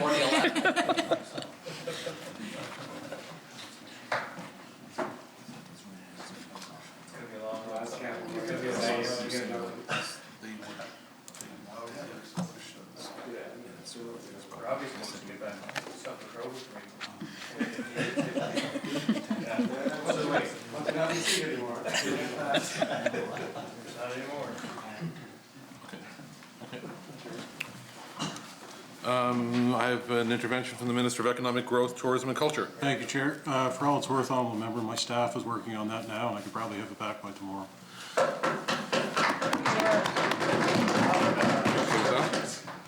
Honourable member from Mermaid Stratford, are you okay with that? Well, I am okay with that, and I Okay. do trust that that is the case, Yeah. but if we don't have the information back, should we, if we carry the section, then there's nothing to actually hold that to account with, right? Thank you. So that's my question, is do we Once the section is actually- carried, we can always go back to that section at another time. And again, you don't, you know, if you don't get the questions answered, perhaps you could not carry the bill, the budget as a whole. Yeah. But we could also, if it was the pleasure of the committee, we could hold this and move on to another and then come back to this later. Well, Mermaid Stratford? thank you, Chair. And I think it's a legitimate question for somebody to ask, to be honest, because you know, we're all here to find out information of what we're going to be spending taxpayers' money on. So I think it's a fair question. So my preference would be that we don't carry the section, Chair. So that would be how I feel about it. So is it the pleasure of the committee that we hold this section, move on to another section, and come back to this section at a later time? Yes. Okay. Thank you.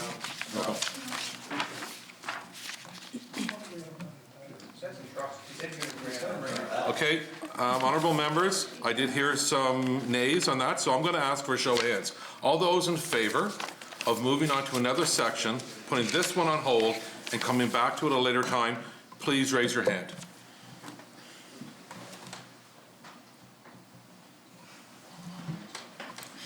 Okay, all those not in favour of putting it on hold and carrying this section at this time, please raise your hand.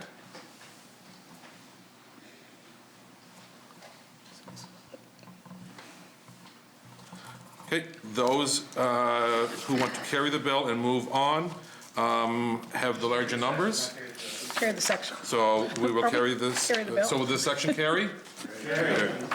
Just carry the bill. The Honourable Minister of Economic Growth, Tourism and Culture. there's nothing to hide on this. I'll get the information back as quick as I can. I'll try and get it back tonight. Thank you very much. We will now move on to page 11, capital expenditure, environment, water, and climate change, 2021-2022 budget estimate. Sorry, pardon? No, education. Oh, I skipped the page altogether. Yeah, I skipped the page. Past a section. My apologies. Page 9, capital expenditure, educational lifelong learning, 2021 budget estimate, equipment, appropriations provided for equipment purchases, trades, training capital, $250,000, classroom technology, $2 million, total equipment, $2,250,000. Shall this section carry? Capital improvements, schools, appropriations provided for school construction and capital improvements, school construction and renovations, $17,475,600. Capital repairs, $4 million. Total capital improvements, schools, $21,475,600. Cornwall Meadowbank. I know last year there was 9 million in there for capital and 21 million this year for capital improvements. And I know one of my schools, the Montague School, but nothing has been done to those schools to date. An intervention, perhaps an intervention. No. I'm sorry. Do you want an intervention, Minister? Well, he was just saying nothing's Okay, an intervention from the Minister of Education and Lifelong Learning. He was just saying nothing's been done, but in fact, in terms of, for example, Montague Consolidated, I was talking to the principal the other day, and we're already making some frontline improvements there, so it's very good, yeah. Cornwall Meadowbank. Has there been anything done to Elliott River School in Cornwall? An intervention from the Minister of Education and Lifelong Learning. Yeah. So far, it's just the planning that has been done in preparation for the work. Cornwall Meadowbank. Thank you, Mr. Speaker. I think he answered all my questions. Charlottetown West Royalty. Yes. So can you go over the numbers again for West Royalty School? How much will be invested? Do you have that, Gordon?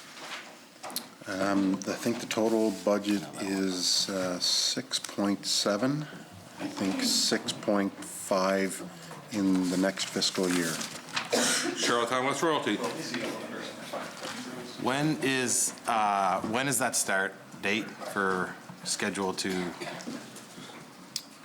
be started?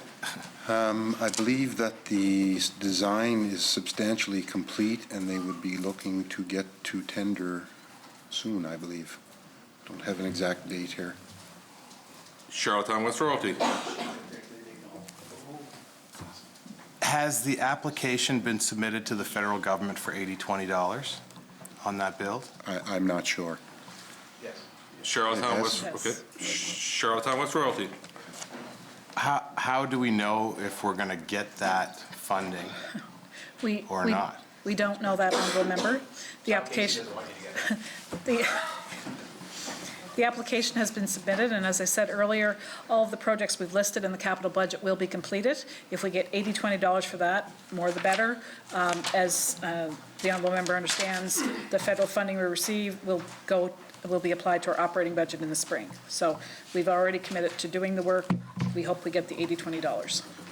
Charlottetown West Royalty. So if you don't get the $80-20, then the provincial taxpayers will be on the hook for that amount, is that correct? And you're willing to fully go ahead with that project? Would you like us not to? Honorable member? I'm glad you asked me. I'm glad you asked me that. I'm glad you asked me that Charlottetown West Royalty. because this project was in the capital budget before, and it was taken out by the minister who stood up and talked about it.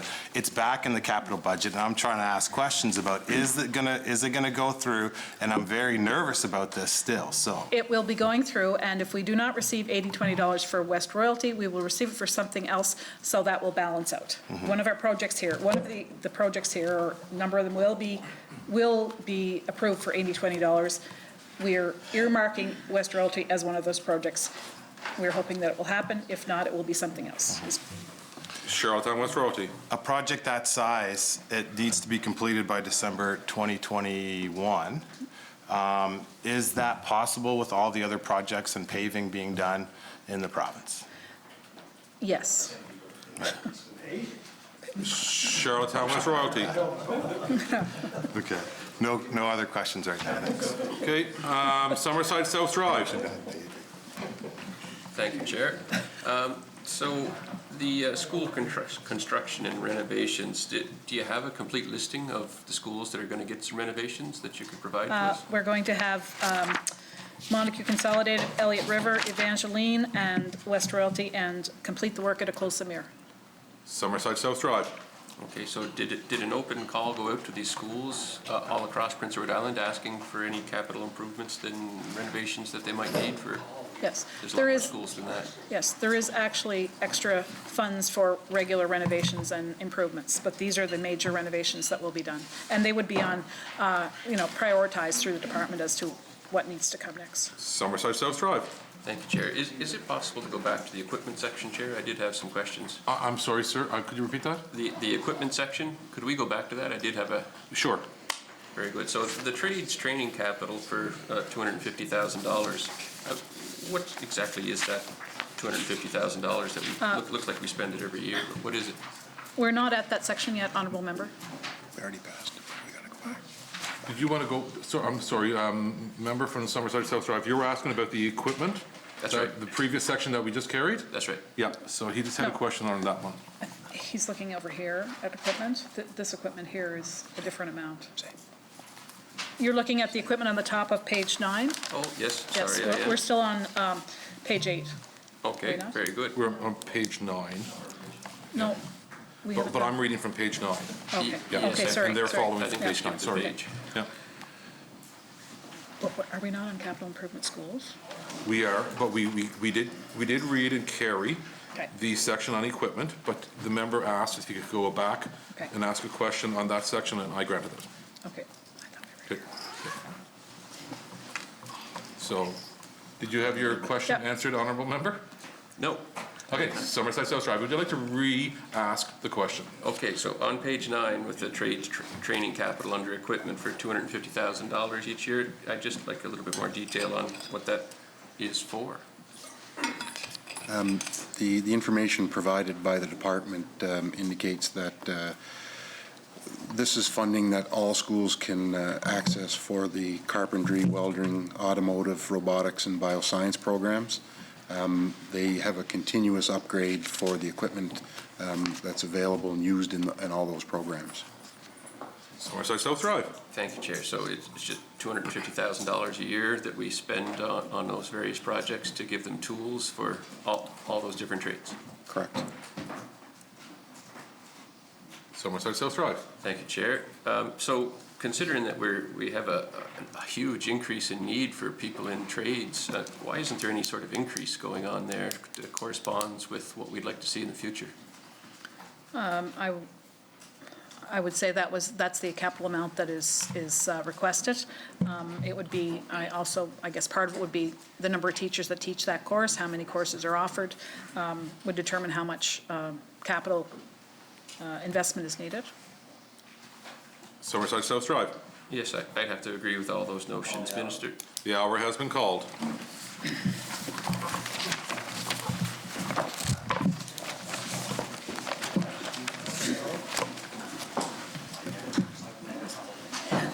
Mr. Chair, I move the Speaker take the chair and that the chair report progress and beg leave to sit again. Shall carry?